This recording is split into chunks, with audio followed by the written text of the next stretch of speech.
దేవుని యొక్క వాక్యం చూసుకుందాం. మార్కు సువార్తలో నుండి 11వ అధ్యాయము.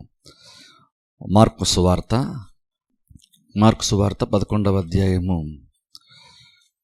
22వ వచనము, 23వ వచనము, 24వ వచనం నేను చదువుతాను.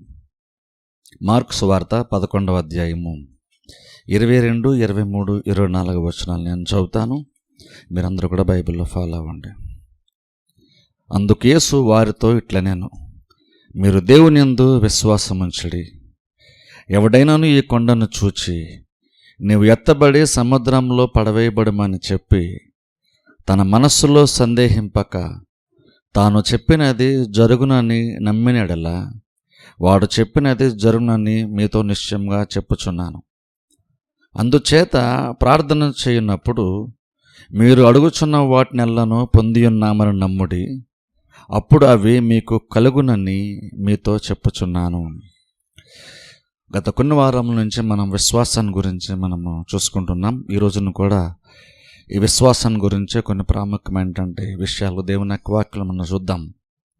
విశ్వాసం లేకుండా దేవునికి ఇష్టడుంట అసాధ్యము అని దేవుని యొక్క వాక్యం సెలవిస్తుంది. విశ్వాసం ఎందుకు దేవుని సంతోషపరుస్తుందో మనం అర్థం చేసుకోవాలి. మనం ఏమనుకుంటాం, విశ్వాసం అంటే ఊరినే కష్టపడేదో రకం విశ్వాసం ఉంచితే ఏదో దేవుడు హ్యాపీ ఫీల్ అవుతాడు అనుకుంటున్నాం. కానీ యాక్చువల్గా బైబిల్ చెప్తున్న మాట ఏంటంటే, దేవుని వద్దకు వచ్చేవాడు ఆయన ఉన్నాడనియు తన వెతుకు వారికి ఫలము దయచేవాడు నమ్మవలను కదా. ఎందుకు విశ్వాసం అటువంటిది దేవుణ్ణి సంతోషపరుస్తుంది ఆలోచించాలి మనం. దేవుడు తన ప్రజల నుండి ఏమి ఎక్కువగా కోరుతాడంటే విశ్వాసాన్ని దేవుడు ఎక్కువగా కోరుతాడు. మనలో ఎక్కువ ఆ లక్షణమే బయటపడాలి కాబట్టి, మనలో విశ్వాసం చాలా క్లియర్గా కనబడాలి కాబట్టి ఆ లక్షణాన్ని బట్టి మనకి విశ్వాసం అనేటువంటి పేరు మనకి ఇవ్వబడుతుంది. అంటే ప్రధానంగా మనకి ఏం కనబడాలి అంటే విశ్వాసము కనబడాలి. పరిస్థితి బాగున్నా బాగోకపోయినా సరే, సిచ్యువేషన్స్ ఎలాంటివైనా సరే, ప్రతి పరిస్థితులు కూడా మనలో విశ్వాసం చాలా క్లియర్గా కనబడేంతలా ఉండాలి. ఇప్పుడు చూడండి, అది బయటికి అది కనబడాలి అంటే అది నిజంగా లోపల ఎంత నింపబడాలో మనం ఆలోచించాలి.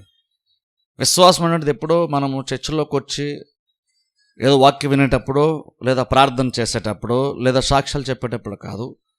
యాక్చువల్ ప్రాక్టికల్గా మన అనుదిన జీవితంలో జీవిస్తున్నప్పుడు అది ఇబ్బందులు, శ్రమలు కావచ్చు, లేదా సంతోషకరమైనటువంటి సందర్భాలు కావచ్చు, తరచుగా మనలోని పరిస్థితి ఏదైనా సరే విశ్వాసం క్లియర్గా కనబడాలి. ఇప్పుడు చూడండి, నిజంగా దాన్ని బట్టి ఆలోచించి నిజంగా కనుక మనం అన్ని సందర్భాల్లో కూడా విశ్వాసం అలా కనపరచగలిగితే నిజంగా దేవుడు అంత సంతోషిస్తాడో మనం ఆలోచించాలి.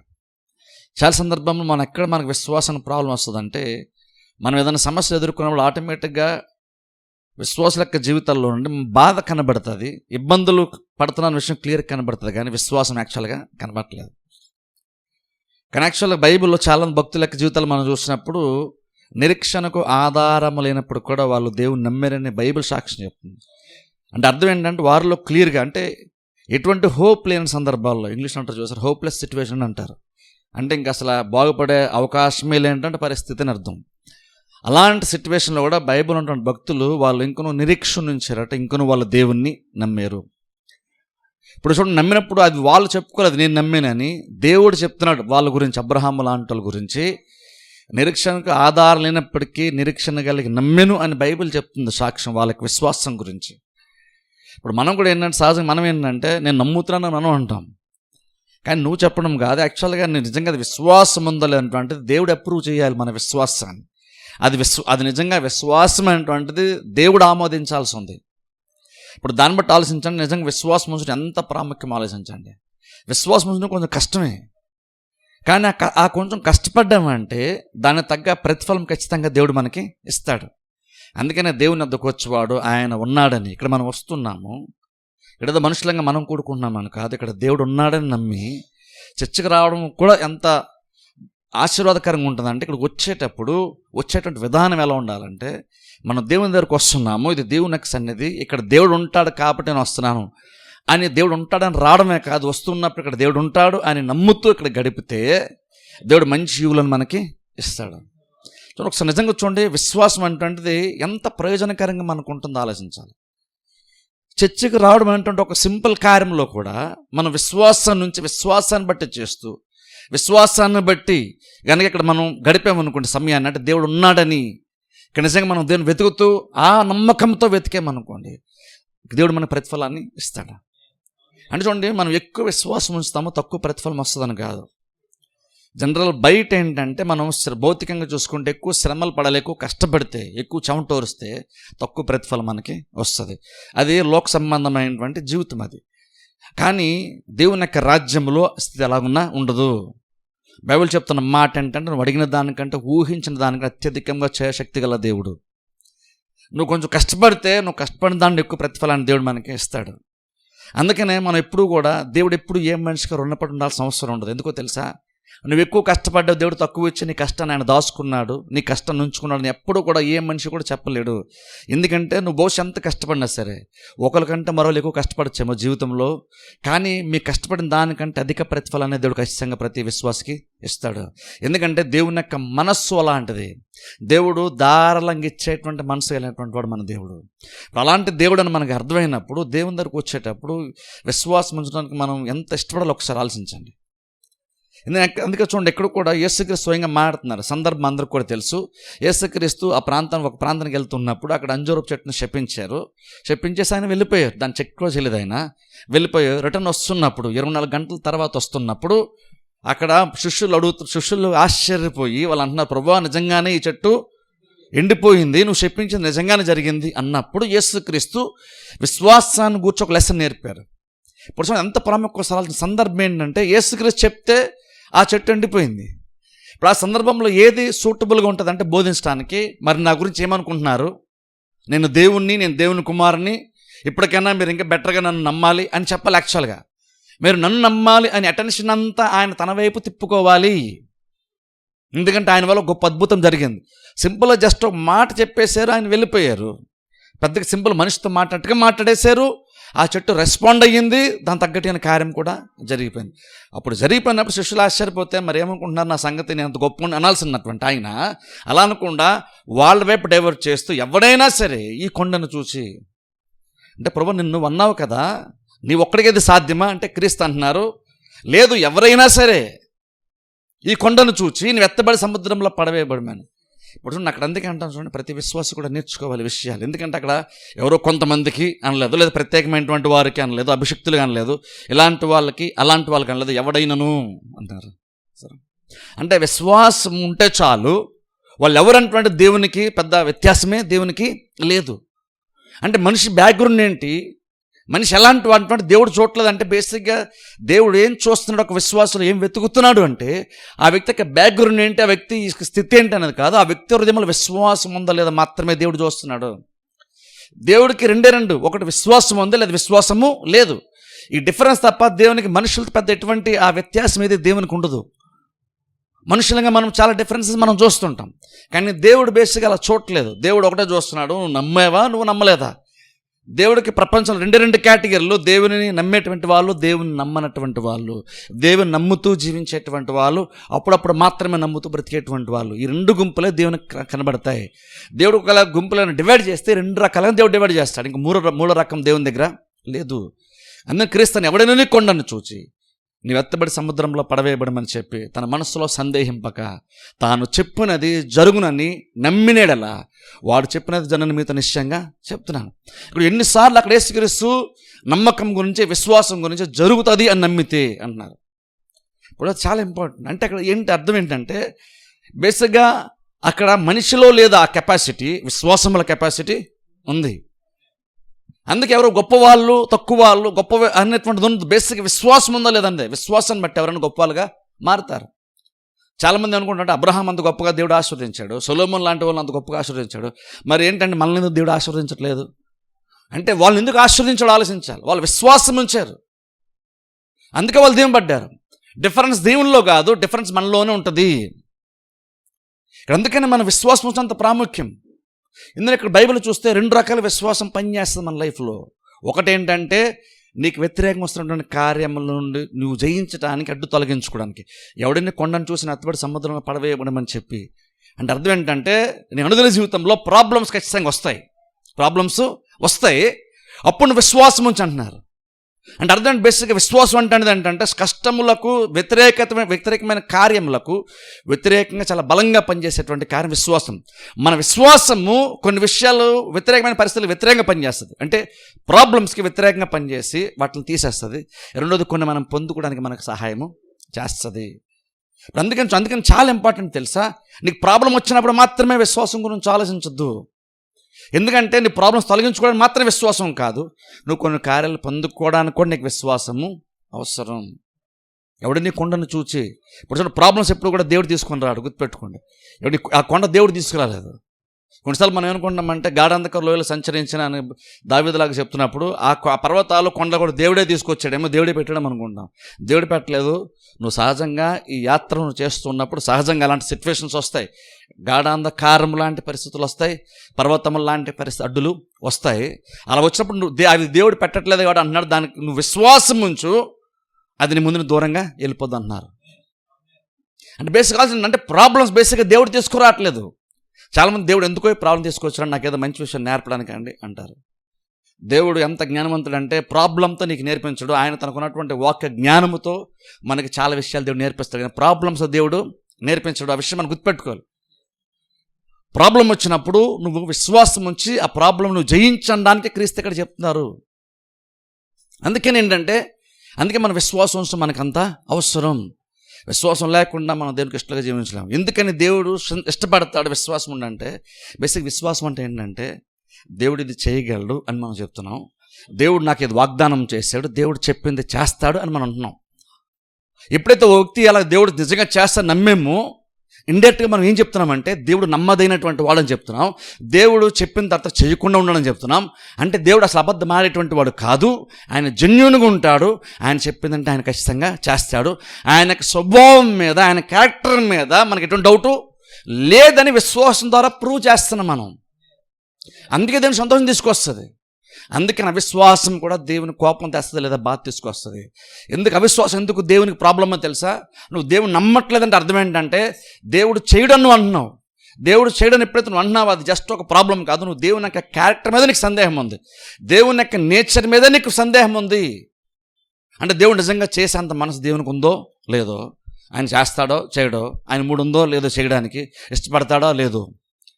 అదేంటంటే బేసిక్ ఎందుకు దేవుడు అవిశ్వాసం అంత వ్యతిరేకంగా నిలబడతాడంటే, విశ్వాసం ఎందుకు దేవుడు అంత ఘనపరుస్తాడంటే, విశ్వాసం ఏం చెప్తుందంటే, ఒక మనిషి విశ్వాసం దేవుని దగ్గరికి వెళ్ళినప్పుడు, ప్రభు నువ్వు నిజంగా చెప్తూ నువ్వు చేస్తావు, నువ్వు జెన్యూన్ పర్సన్వి అని మనం దేవునికి ఇండైరెక్ట్గా చెప్తున్నాం. మన విశ్వాసం అది చెప్తుంది దేవునికి. విశ్వాసం నాకు ఆ లాంగ్వేజ్ ఉంది. నేను దేవుని నమ్మేనని చెప్తుంటే అర్థం ఏంటంటే దేవుడు అసలు అబద్ధం ఆడు అని నేను ప్రూవ్ చేస్తున్నాను రకంగా దేవునికి. దేవుడు చెప్పండి ఖచ్చితంగా దేవుడు చేసేటువంటి వాడు, ఆయన అబద్ధం ఆడండి. ఆయన చెప్పండి ఖచ్చితంగా దాన్ని చేసే తీరుతాడండి. ఆయన బేసిక్ నేచర్ అదండి. ఆయన ఎప్పుడు చెప్పింది చేయకుండా ఉండడు అని ఆయన స్వభావాన్ని నేనేంటంటే ఎత్తి చూపిస్తున్నాను, ఆయన జెన్యూన్ అని. అందుకనే విశ్వాసం అంత సంతోషాన్ని తీసుకొస్తుంది దేవునికి. అందుకనే మనం నమ్మలేకపోతే కూడా, అది బహుశా నీ ప్రాబ్లమ్స్ వల్ల కావచ్చు, అనేక రకాల కారణాలు బట్టి కావచ్చు, నువ్వు నమ్మలేకపోతే అది కూడా దేవుని బాధ తీసుకొస్తుంది. ఎందుకంటే దేవుడిలో ఎటువంటి ప్రాబ్లం యాక్చువల్గా లేదు. ఆయన అబద్ధం ఆడేటువంటి వాడు కాదు, ఆయన చెప్పి చేయకుండాటువంటి వాడు కాదు. అయినా సరే మనం నమ్మటం అర్థం ఏంటంటే దేవుని యొక్క స్వభావం మీదే మనం సందేహపడుతున్న అర్థం. అదేదో నీకు విశ్వాసం అంటే ఒక కార్యం నీ హృదయంలో లేదు కాబట్టి అది ప్రాబ్లం అని కాదు, నీకు దేవుని మీదే అపనమ్మకము వచ్చేసింది. అంటే ఆయన చేస్తాడో లేదో డౌట్ నీకు ఉంది. అందుకనే విశ్వాసం దేవుని సంతోషం చేసుకొస్తుంది. అందుకే ఇప్పుడు అంటాను, అందుకని అవిశ్వాసాన్ని అంత వ్యతిరేకంగా మనం నిలబడాలంటాను, ఫైట్ చేయాలంటాను. ఎందుకంటే అవిశ్వాసం అంటే యాక్చువల్ నువ్వు దేవుని పైన నువ్వు సందేహం, దేవుని క్యారెక్టర్ మీదే, ఆయన స్వభావం మీద నువ్వు డౌట్ పడుతున్నావు. ఆయన చెప్పాడండి, కానీ నిజంగా చేస్తాడో లేదో. బైబిల్లో చాలా దేవుడు వాగ్దానాలు చేశాడు, కానీ ఏమోనండి చూడాలి మరి దేవుడు ఏం చేస్తాడో చూడాలి అనేవాళ్ళు చాలామంది ఉంటారు. అంటే బేసిక్ ఏం చెప్తున్నావు అంటే అక్కడ విశ్వాసం అక్కడ నీకు లేదు. ఎందుకంటే దేవుడు చెప్పాడు కరెక్టే, కానీ తీరా ఆయన చేయాలి కదా. ఆయన చేసిన తర్వాత అప్పుడు చేసి ఆయన నిజంగానే చెప్పాడులే అని అప్పుడు మనం అనుకుందాం అని వెయిట్ చేస్తున్నాం చాలామంది. కానీ దేవుడు చెప్తున్నాడు, మీరు ముందే నమ్మండి, నమ్మితే సమస్తమును సాధ్యమే. ఎందుకంటే చూడండి, మన విశ్వాసం ఉంచడం ఖచ్చితంగా చాలా అవసరం. కానీ మనం ఏం గుర్తుపెట్టుకుంటే, విశ్వాసం ఉంచి మనం ముందుకెళ్తున్నప్పుడు ఖచ్చితంగా మన విశ్వాసాన్ని వ్యతిరేకంగా ప్రాబ్లమ్స్ ఖచ్చితంగా వస్తాయి. నువ్వు విశ్వాసం ఉంచాలని జెన్యూన్గా నువ్వు అనుకున్నావు కాబట్టి, నువ్వు సిన్సియర్గా ఆశపడ్డావు కాబట్టి నీకు వ్యతిరేకత ఏమీ రాదు అనేమీ కాదు.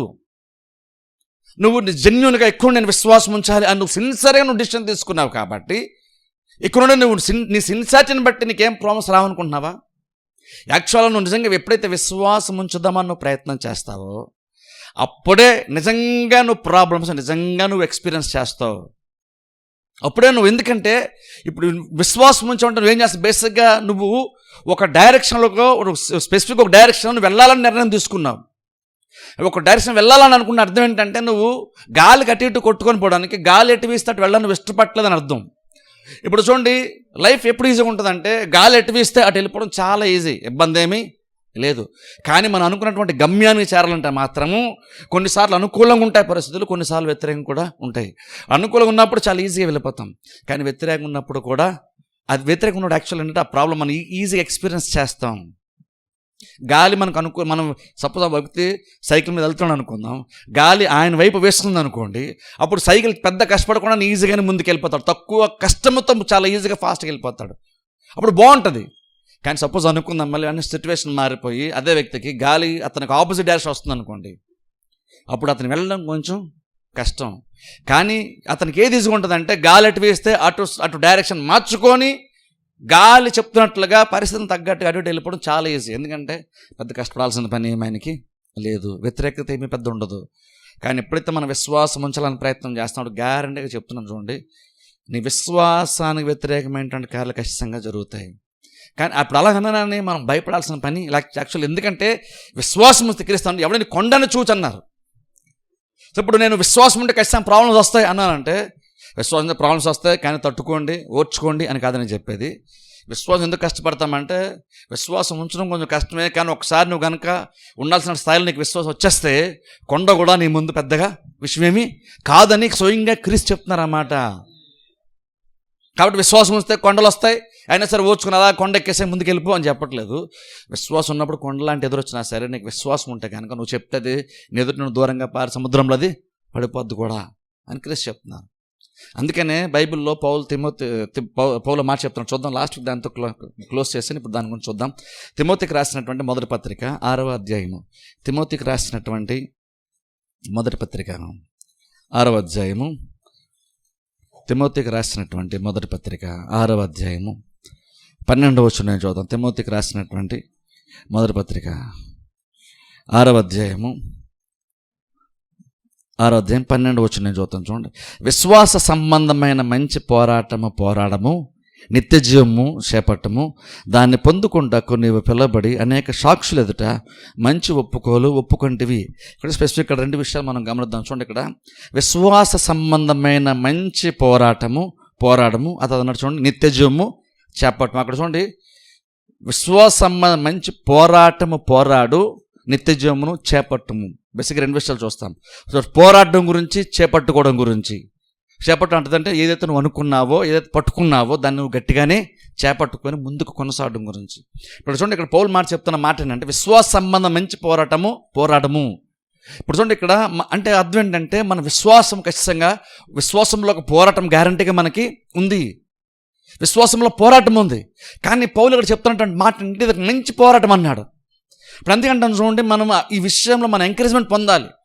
విశ్వాసం ఉంచడానికి ప్రయత్నం చేస్తే ఖచ్చితంగా పోరాటం ఉంటుందని మనకు అర్థమవుతుంది. కానీ మనం ఏం గుర్తుపెట్టుకోవాలంటే, ఈ పౌలు ఆల్రెడీ చెప్పేశాడు ఇది పోరాటమే, కానీ ఇది నువ్వేదో సర్వే అవ్వడానికి పోరాడుతున్న పోరాటం కాదు, అంటే నువ్వేదో బతకడానికి నువ్వు పోరాడుతున్న పోరాటం కాదు. నువ్వేదైతే అనుకున్నావో, ఏదైతే పట్టుకున్నావో దాన్ని సాధించుకోవడానికి నువ్వు పోరాడుతున్నావు. సో విశ్వాసం అని పోరాటం అంటే ఏంటంటే, నువ్వేదో విశ్వాసాన్ని కాపాడుకోవడం నువ్వు పోరాడుతున్నావు కాదు, బేస్ విశ్వాసాన్ని కాపాడుకుంటున్నాం. కానీ మన విశ్వాసానికి ఒక డైరెక్షన్ ఉంది, ఒక గమ్యం ఉంది. దేవుడు ఏదో మనకి ఇంతకుముందు సెలవు ఇచ్చాడు, నువ్వు వాక్యం విన్నప్పుడు దేవుడు ఏదో చేస్తాను నీకు వాగ్దానం చేశాడు, అది నీ మనసులో దేవుడు స్థిరపరిచాడు. ఇప్పుడు ఏం చేస్తున్నావు, ఏదైతే దేవుడు నీకు కావాల్సిన ద్వారా నువ్వు దీన్ని నమ్ము నేను చేస్తానని దేవుడు తెలియజేశాడో, ఇప్పుడు ఏం చేస్తున్నావు, దేవుడు చెప్పాడు కదా ఎక్కువ దాన్ని మనం పట్టుకుంటున్నాం. ఎగ్జాంపుల్ ఇప్పుడు అబ్రహాం ఉన్నాడు. అబ్రహాము కూడా చూడండి, ఎందుకు తన సొంత గ్రామాన్ని బంధువులందరిని ఎందుకు వదిలేశాడు, వాళ్ళతో గొడవపడ్డా కట్ట వదిలేసాడని కాదు. దేవుడు అన్నాడు, నీకు ఎంతకంటే బెటర్గానే నీ లైఫ్ని మారుస్తాను, నీకు ఎంతకంటే మంచి ఫ్యూచర్ ఉంది అబ్రహాము, కాబట్టి నేను చూపించే దేశానికి నువ్వు వెళ్ళన్నాడు. అందుకు అబ్రహాము వదిలేశాడు, వచ్చేసాడు. ఇప్పుడు చూడండి, అలాగే దేవుడు ఆస్వాదించాడు. తర్వాత టైం వస్తే కుమారుని కూడా ఇస్తాను దేవుడు చెప్పాడు, కానీ కొంచెం ఎక్కువ టైం పట్టింది కుమారుని పొందుకోవడానికి. అప్పుడు ఏం చేసింది యాక్చువల్ అంటే, కొంచెం అబ్రహాము కొంచెం ఇబ్బందికరంగా ఉన్నప్పుడు ఎప్పటికప్పుడు దేవుడు వచ్చి మాట్లాడుతూ ఉన్నాడు. ఇప్పుడు చూడండి, అబ్రహాంకి ఏంటంటే వ్యతిరేక పరిస్థితులు వస్తున్నాయి. ఎందుకంటే శరీరం చూస్తే మృతతుల్యం అయిపోతుంది. శరీరం చూస్తే మృత్యులేమైపోతున్నప్పుడు ఆటోమేటిక్గా నీకు యాక్చువల్ మంచి ఫీలింగ్ నీకు యాక్చువల్గా రాదు. నీ మైండ్ నీ వ్యతిరేకంగా పనిచేస్తుంది. అప్పుడు సో విశ్వాసం ఎందుకు పోవటమో చెప్తున్నాను. విశ్వాసం ఎందుకు పోవడం అవుతుంది అంటే, నువ్వు చర్చిలో కూర్చొని వాక్యం వినేటప్పుడు దేవుడిని ఇది చేస్తాను, దేవుడిని అది చేస్తాను చెప్పినప్పుడు వింటున్నంతసేపు గంట ప్రసంగం చాలా బాగుంటుంది, చాలా ఎంకరేజ్మెంట్ ఉంటుంది, చాలా ధైర్యం వస్తుంది మనకి. కానీ ప్రాబ్లం ఏంటో తెలుసా? నువ్వు బయటికి వెళ్ళిన తర్వాత కొన్ని సందర్భంలో నువ్వు చర్చిలో వాక్యం వినేటప్పుడు ఏదైతే నీకు ఫీలింగ్ కలిగిందో దానికి ఎగ్జాక్ట్ వ్యతిరేకంగానే బయటికి వెళ్ళాక నీకు అనిపిస్తుంది. చర్చిలో వింటున్నప్పుడు నీ మైండ్ నీకు ఏం చెప్పిందో దానికి వ్యతిరేకంగానే మరలా నీ మైండ్ని చెప్తుంది. చాలా సందర్భంలో బయట పరిస్థితులే కాదు, నీ మైండే నీ వ్యతిరేకంగా పనిచేస్తుంది. నీ మైండే నీ విశ్వాసాన్ని వ్యతిరేకంగా పనిచేస్తుంది. నీ ఫీలింగ్సే నీ విశ్వాసాన్ని వ్యతిరేకంగా పనిచేస్తుంది. అబ్రహాము అందుకే శరీరం మృత్యుల్యమైంది. అయినను బైబిల్ చెప్తున్నమాట, అయినను ఆ టైంలో అబ్రహాంకి యాక్చువల్ నిరీక్షణ లేదు. అంటే ఏమాత్రం కూడా ఇది జరుగుతుంది అనడానికి ఎటువంటి రుజువు లేనటువంటి సందర్భంలో ఇంకనూ అబ్రహాము దేవుణ్ణి నమ్మాడు అని బైబిల్లో ఉంది. అర్థం ఏంటి? ఆయన శరీరాన్ని కానీ ఫీలింగ్స్ని కానీ ఆయన మైండ్ అని ఏం చెప్తున్నాను పట్టించుకోలేదు. అంటే అబ్రహాంకి ఈజీగా అంత జరిపిందా లేదు, అబ్రహాం కూడా ఈజీ అవ్వలేదు. ఎందుకో తెలుసా? కుమారుడు ఆస్తి అంతా ఉంది కానీ కుమారుడు కలగలేదు. అప్పుడు అనుకున్న టైం వస్తే దేవుడు వచ్చి మాడితే ఏమంటున్నాడు? అబ్రహాం యొక్క మైండ్ చూడండి, ప్రభువా నువ్వు ఎంత ఇచ్చినా యూజ్ ఏముంది, నాకున్న ఆస్తి అంతా కూడా నా దాసుడికి వెళ్ళిపోతుంది కదా. ఆయన మైండ్ చూడండి ఎలా పనిచేస్తుందో. దేవుడు ఆల్రెడీ చెప్పాడు, ఆశిస్తాను నేను గొప్ప జన్మగా చేస్తాను ఆల్రెడీ దేవుడు చెప్పాడు. కానీ అబ్రహాం మైండ్ చూడండి ఎలా చెప్తుందంటే, అబ్రహాంకి కొన్ని లోపు ఉన్నటువంటి ఒక ఫీలింగ్ ఏంటంటే, నువ్వు ఇంత ఇచ్చావు బాగానే ఉంది కానీ యూజ్ ఏంటి ప్రభువా, నాకు వారసులు లేనప్పుడు ఇంత ఆస్తి నేనేం చేసుకుంటాను, నాకు అవసరమే ఇంత లేదు కదా అంటున్నాడు. అంటే అదేం జరిగింది? మనం అందరికీ విశ్వాసంలోకి ఎగ్జాంపుల్ అబ్రహాము. కానీ తెలుసా, అబ్రహాము కూడా అలాంటి స్ట్రగుల్ గుండానే వెళ్ళాడు తెలుసా. అబ్రహాము ఆశీర్వదింపడ్డ భౌతికంగా అంటే ఆర్థికంగా బలపరచబడటానికి ఒక రకమైన విశ్వాసం సరిపోయింది, అది ఈజీగా పొందేసుకున్నాడు. కానీ కుమార్ విషయానికి వచ్చేసరికి మాత్రము అక్కడ ఎందుకో కానీ ఒక మొమెంట్లో అబ్రహాము కూడా కొంచెం డౌట్ వచ్చింది. అది ఎక్కడో వచ్చిన డౌట్ కాదు, అది స్వయంగా అబ్రహాం యొక్క మనస్సు చెప్తుంది ఆ మాట ఆయనకి. అందుకని చూడండి, చాలా సందర్భంలో ఏదో వ్యతిరేకత కాదు, నీ విశ్వాసం వ్యతిరేక యాక్చువల్ నీలోనే స్టార్ట్ అవుతుంది. చాలా సందర్భంలో నీ మైండే నీ వ్యతిరేకంగా ఉంటుంది, నీ ఫీలింగ్సే నీ వ్యతిరేకంగా, నీ విశ్వాసం వ్యతిరేకంగా ఉంటాయి. అప్పుడే యాక్చువల్గా పోరాటం స్టార్ట్ అవుతుంది. అప్పుడు ఏంటంటే అప్పుడు మన ముందు రెండు చాయిస్లు ఉంటాయి. ఇంకొన్ని మన మైండ్ మనకు ఒకటి చెప్తుంది, ఆయన్ను దాన్ని ఇగ్నోర్ చేసి దాన్ని పట్టించుకోవడం మానేసి దాన్ని పక్కన పెట్టేసి ఎప్పుడు ప్రతిసారి నీ మైండ్ నువ్వు ఆలోచించుకొని నిర్ణయాలు తీసుకొని ముందుకెళ్ళావు. కానీ ఈ మూమెంట్లో మాత్రము దేవుడు ఒకటి చెప్పాడు, దానికి వ్యతిరేకంగా నీ మైండ్ చెప్తూ ఉన్నప్పుడు చాలాసార్లు నీ మైండ్ మీద నువ్వు డిపెండ్ నిర్ణయాలు తీసుకొని వెళ్తూ ఉన్నావు ముందుకి. కానీ ఇప్పుడు కేవలము దేవుని యొక్క వాక్యాన్ని బట్టి మాత్రమే నీ మనస్సులో చెప్తున్నటువంటి దాన్ని నువ్వు పక్కన పెట్టేసి, నీ ఫీలింగ్స్ వస్తున్న దాన్ని పక్కన పెట్టేసి దేవుని యొక్క వాక్యం ముందుకెళ్ళేటువంటి చాయిస్ నీ ముందు ఉంటుంది. లేదనుకో, దేవుడు చెప్పాడు బాగానే ఉంది కానీ బహుశా జరగడానికి సాధ్యము లేదు, ఎందుకంటే అని ఎందుకు ఇది జరగదని అనుకో నీ మైండ్లో బోల్డ్ కారణాలు నీకు దొరుకుతాయి. బహుశా నీ మైండ్లో నీకే అనిపించవచ్చు, లేదా నీ చుట్టూన్నటువంటి విశ్వాసం లేనటువంటి వాళ్ళు కూడా చాలా సందర్భంలో కొన్ని విషయాలు చెప్పచ్చు. దాన్ని బట్టి కూడా నీకు కొన్నిసార్లు ఇది జరిగేటువంటి అవకాశం లేదని నీకు అనిపించవచ్చు. ఆ టైంలోనే నిజమైనటువంటి విశ్వాస సంబంధమైన పోరాటం అక్కడ స్టార్ట్ అవుతుంది. విశ్వాసమైన పోరాటం చర్చిలో కాదు స్టార్ట్ అయ్యేది, చర్చిలో అంతా బాగుంటుంది, ఎందుకంటే దేవుడు మాట్లాడతాడు కాబట్టి, వాక్యం నీ హృదయంలో చొచ్చుకెళ్తుంది కాబట్టి ఇక్కడ బాగానే ఉంటుంది. చర్చిలో కూర్చొని వాక్యం వినేటప్పుడు ఇది జరగదు అని బేసిక్గా నార్మల్గా అయితే నాకు తెలిసి ఎవరికి అనిపించదు, ఎందుకంటే వాక్యం అంత బలంగా పనిచేస్తుంది. కానీ ప్రాబ్లం ఏంటంటే నువ్వు బయటికి వెళ్ళిన తర్వాత ఈ స్వరం కంటే వేరే స్వరాలు ఎక్కువ మనం వింటాం. సరే బయట వినకపోయినా సరే నీ లోపు ఉన్నటువంటి నీ స్వరమే నీకు చాలా విషయాలు వ్యతిరేకంగా చెప్తూ ఉంటుంది. అప్పుడు పోరాటం స్టార్ట్ అవుతుంది తెలుసా, నిజమైన పోరాటం అప్పుడు స్టార్ట్ అవుతుంది. అప్పుడు మన ముందు రెండు చాయిస్లు, అయితే నీ మైండ్ని కూడా నువ్వు పక్కన పెట్టేసి దాన్ని నమ్మడం మానేసి ఇంక నువ్వు విశ్వాసం ఉంచుతూ ముందుకెళ్ళడం, లేదనుకుంటే లేదు జరిగే ఛాన్స్ లేదు అనుకో, ఎంత కష్టపడడం అవసరం అని చెప్పేసి విశ్వాసాన్ని పక్కన పెట్టేసి లైఫ్ని ఈజీగా తీసేసుకోవడం. ఒకటి ప్రస్తుతం చాలా ఈజీగా ఉంటుంది ఒకటి, కానీ ఫ్యూచర్ బెటర్గా ఉండదు. జస్ట్ అబ్రహాం చూడండి, ఒకవేళ కనుక అదే మైండ్ సెట్తో ఉండి నా కుమారుడు నాకు ఎంత ఆస్తుంది యూజ్ ఏముందిలే అనుకుని అలా ఉండిపోయాడు అనుకోండి, అప్పుడు అబ్రహాం దీన్ని నమ్మాల్సిన అవసరం లేదు, నిరీక్షణ వ్యతిరేకంగా నిలబడాల్సిన అవసరం లేదు, దేవుని యొక్క వాగ్దానం గట్టిగా చేపట్టాల్సిన అవసరం అబ్రహాంకి ఉండదు. ఒక రకంగా అది చాలా ఈజీ. కానీ అబ్రహాము వారసుడు దొరుకుతాడా, కుమారుని పొందుకుంటాడా? అతను దీవెనబడతాడా? అందరూ దీవెనకరంగా మారగలుగుతాడా? ఆ లైఫ్ ఏదైతే దేవుడు చెప్పాడు ఆ లైఫ్ చాలా చాలా బెటర్ అబ్రహాంకి. యాక్చువల్ చెప్పాలంటే మనం అందుకని అబ్రహాం గురించి ఇప్పటికీ మనం మాడుకుంటున్నాం. అబ్రహాం కేవలం డబ్బు మాత్రమే సంపాదించి గొప్పవాడైపోతే మనం ఇంతలా పోసి మాడుకోం. కానీ అబ్రహాం గురించి ఎందుకు అంతగా మాడుకుంటామంటే అబ్రహాంలో అంత విశ్వాసం. అబ్రహాం మైండ్ వాళ్ళు వ్యతిరేకంగా పనిచేస్తున్నప్పుడు అబ్రహాం మైండ్ కూడా ఏం యూజ్ ఉందిలే అన్నాడు. ఒకసారి ఆలోచన నిజంగా ఆ సిచ్యువేషన్ వచ్చినప్పుడు అంత ఐశ్వర్యం కూడా నీకు వేస్ట్ అనిపిస్తుంది తెలుసా? అంటే చూడండి, నిజంగా పోరాటం ఎలా ఉంటుందో చెప్పే ప్రయత్నం నేను చేస్తాను నాకున్న జ్ఞానం బట్టి. ఆ టైంలో నీకు ఎంత సంపద ఉన్న తర్వాత కూడా ఒక మొమెంట్ నీకు అంత సంపదే లేదు. ఒకప్పుడే నువ్వు చిన్న చిన్న పనులు చేసుకుని బతికావు. కానీ ఇప్పుడు నీకు బోల్డ్ మంది పని వాళ్ళు ఉన్నారు, బోల్డ్ మంది దాసులు ఉన్నారు, నీకు అన్ని సమృద్ధిగా ఉన్నాయి. కానీ ఇంక నువ్వు ఏదైతే నీకు ఒకటి లేదో దాన్ని బట్టి ఇదంతా దీనివల్ల నాకు యూజ్ ఏంటి, ఇదంతా సంపాదించిన నాకు మీనింగ్ ఏంటి ఇందులో అనిపించింది. ఇన్ని ఉండి అది లేకపోతే యూజ్ ఏంటి అనిపించింది. అదే పోరాటం. కానీ ఆ టైంలో దేవుడు నిజంగా దేవుడు ఎంత నమ్మది ఏంటుంటాడంటే అబ్రామ్కి ఎప్పుడో ఒకసారి కనబడేసి ఒకసారి చెప్పేసి నేను ఐశ్వర్యం ఇస్తాను, నేను కుమార్ని ఇస్తాను చెప్పేసి వెళ్ళిపోలేదు. అబ్రహాం మైండ్ ఎప్పుడైతే స్ట్రగుల్ ఫేస్ చేస్తుందో అప్పుడు ఆటోమేటిక్ వెంటనే మళ్ళీ దేవుడు వచ్చి అబ్రహాంని బలపరిచే ప్రయత్నం దేవుడు చేశాడు. అందుకంటే చూడండి, తరచుగా చర్చకు రావడం అందుకే అంత ఇంపార్టెంట్ అంటాను తెలుసా? ఎందుకంటే ఈ పోరాటము నీకు నువ్వుగా శరీర సంబంధంగా నువ్వు పోరాడలేవు. దీన్ని ఇది కేవలము దేవుని యొక్క వాక్యం వలన, దేవుని యొక్క సపోర్ట్ వల్ల మాత్రమే దీన్ని మనం జయించగలుగుతాం.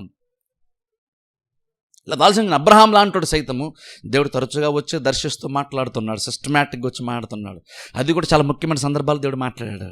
ఎందుకంటే ఆ మొమెంట్లో అబ్రహాంకి ఆ మాట వినడం అవసరం. అందుకనే దేవుడు అబ్రహాంతో అప్పుడప్పుడు వచ్చి మాట్లాడుతూ వచ్చాడు. కాబట్టి ఏంటంటే విశ్వాసం అంటే గుర్తుపెట్టుకోండి, విశ్వాసం అంటే అది నీ నిర్ణయం, అది నీ చాయిస్. యాక్చువల్ చెప్పాలంటే విశ్వాసంలో నేను కంటిన్యూ అవ్వాలా, లేదంటే ఈ విషయంలో నేను విశ్వాసాన్ని విడిచిపెట్టేద్దామా, మిగిలినటువంటిది ఏదైనా ఉంటే చూద్దాంలే అనుకొని విశ్వాసం వదిలేద్దామా, లేదా కష్టాలు కూడా విశ్వాసం పట్టి ఇంకా ముందుకెళ్దామంటువంటిది మన యొక్క చాయిసే కానీ దేవుడిది కాదు. చాలామంది ఏమనుకుంటారంటే దేవుడు కనుక డిసైడ్ చేస్తే అది కనుక దేవుని చిత్తం అయితే దేవుడు ఇచ్చేస్తాడులేండి అంటారు. అది దేవుని చిత్తమై అంటే చాలాసార్లు అంటున్నాను దేవుని చిత్తం అయితే జరుగుతుందండి అంటే బేసిక్గా మనం ఏమనుకుంటాం అంటే అది దేవుని చిత్తం అయితే ఆటోమేటిక్ జరిగిపోద్ది, దేవుని చిత్తం కాదు ఆటోమేటిక్గా జరగదు. జరగకపోతే అది దేవుని చిత్తం కాదనేస్తున్నాం మనం. దేవుడు అబ్రహాంతో మాట అన్నాడా, అబ్రహాము నువ్వు కుమారు ఎంత యూజ్ అన్నా సరే చూద్దాం, దేవుని చిత్తం అయితే నీ కుమారుడు కలుగుతాడులే అన్న అబ్రహాం అన్నాడా, లేదా దేవుడు అన్నాడు అలాగా? లేదు, డెలిబరేట్గా అబ్రహాముకు దేవుడు ఏం చెప్పాడు కుమారు విషయంలో దాన్ని గట్టిగా పట్టుకోమని దేవుడు చెప్పాడు. ఇంక నువ్వు నమ్మని చెప్పాడు. నువ్వు వేరే వేరేగా ఏదో ప్రయత్నాలు చేస్తావు శరీర సంబంధంగా, అలా కాదు, నీ గర్భంలో ఉండే నీకు ఒక కుమారుడు కలుగుతాడు, అసలు నిజమైన వారసు నేను నీకు ఇస్తానని దేవుడు అబ్రహాముకు చెప్పాడు. అది నువ్వు శరీర సంబంధంగా సంపాదించుకునేది కాదు, అది నేను వాగ్దానం చేశాను, నేను నెరవేరుస్తాను, నువ్వు జస్ట్ విశ్వాసం మాత్రం ఉంచు. నువ్వు ప్రయత్నం చేస్తే శరీర సంబంధంగా ఎవరెవరో సలహాలు పట్టిన ప్రయత్నం చేయొచ్చు, కానీ యాక్చువల్ నేనైతే అంతకంటే బెటర్గా నీ కోసం నేను ఆలోచన చేశాను కాబట్టి కొంచెం కష్టం నువ్వు నమ్ము అని దేవుడు చెప్తున్నాడు. ఆ లైఫ్ చాలా బెటర్గా ఉంటుంది. అందుకని ఇప్పుడు అబ్రహాం ముందు ఎలాగైతే చాయిస్ ఉందో మన ముందు కూడా తరచుగా అలాంటి రెండు ఆప్షన్స్ మన ముందు ఉంటే తెలుసా.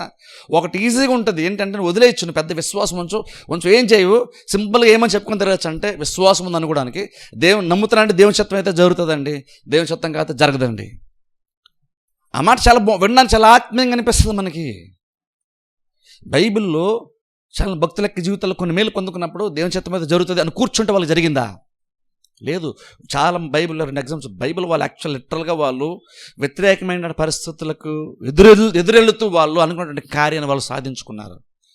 ఊరినే జరిగిపోలేదు, దేవుని చిత్తం జరుగుతుందని ఊరిని అనుకోలేదు తెలుసా. వాళ్ళు కూడా అర్థమైంది ఇది దేవుని చిత్తమని అర్థమైంది. వెంటనే వాళ్ళు ఏం చేస్తారంటే వాళ్ళు అర్థమైన తర్వాత దేవుడు చేస్తారని నమ్మిన తర్వాత వాళ్ళకి ఆ అవగాహన వచ్చిన తర్వాత దేవుడి ఆశ వాళ్ళు పుట్టిన తర్వాత వాళ్ళు ఖచ్చితంగా చాలా కష్టాలు ఫేస్ చేస్తూ కూడా వాళ్ళు ఎదురుకుంటూ ముందుకు వాళ్ళు వెళ్ళి కార్యం పొందుకున్న బైబిల్ మనం చూస్తాం. ఎగ్జాంపుల్ లాస్ట్ టైం చెప్పాను చూసి, రక్తస్రావం గల స్త్రీ ఆమె వింది, ఆమె కనిపించి ఖచ్చితంగా దేవుడు స్వస్థపరిచేటువంటి వాడు, నేను స్వస్థత ఖచ్చితంగా పొందుకుంటాను. ఇప్పుడు ఏం చేసింది, అలా అనుకోని ఖచ్చితంగా పొందుకుంటాను, దేవుడు స్వస్థపరిచేవాడే కాబట్టి దేవుని చిత్తం అయితే నాకు జరుగుతుంది అని ఇంట్లో కూర్చుందామే? ఖచ్చితంగా కూర్చోలేదు. పోనీ అలాగనే బయటకు వెళ్తాను, ప్రయత్నం చేస్తాను, నాకు అన్ని క్లియర్గా మార్గం అంతా క్లియర్ అయిపోతే అది దేవుని చిత్తము, అడ్డులు వచ్చేస్తే దేవుని చిత్తం కాదు అనుకుందామే? అనుకోలేదు. మనం చేస్తాం అనుకుంటామంటే అడ్డులు వస్తే దేవుని చిత్తం కాదేమోలే అంటాం మనం. అందుకంటే చర్చకొచ్చి ముందు వాక్యం ఉండి ఇంపార్టెంట్ అంటాను. నువ్వు దేన్ని నమ్మాలో కూడా దేవుడే నీకు డైరెక్షన్ ఇస్తాడని అందుకే లాస్ట్కి చెప్పాను చూస్తారా. ఒకరు వినకపోతే వినండి. మనం ఏం నమ్మాలని గుడ్డిగా నువ్వు ఏది పెడితే నమ్మవు. నీ ఎదురుంటోళ్ళకి ఏముంది, నీ పక్కన వాళ్ళకి ఏముంది, వాళ్ళని సంపాదించుకున్నారు. అది చూసి నేను కూడా సంపాదించుకుంటా అనుకోవడం కాదు, అది అత్యాశది. అబ్రహాం ఎప్పుడు కూడా అందరికీ ఆస్తుందో నాకే లేదు అనుకుంటే దేవుడు చేస్తలేదు. అందరికీ కుమారులు ఉన్నారు నాకే లేరు అనుకుంటే దేవుడు అవ్వలేదు.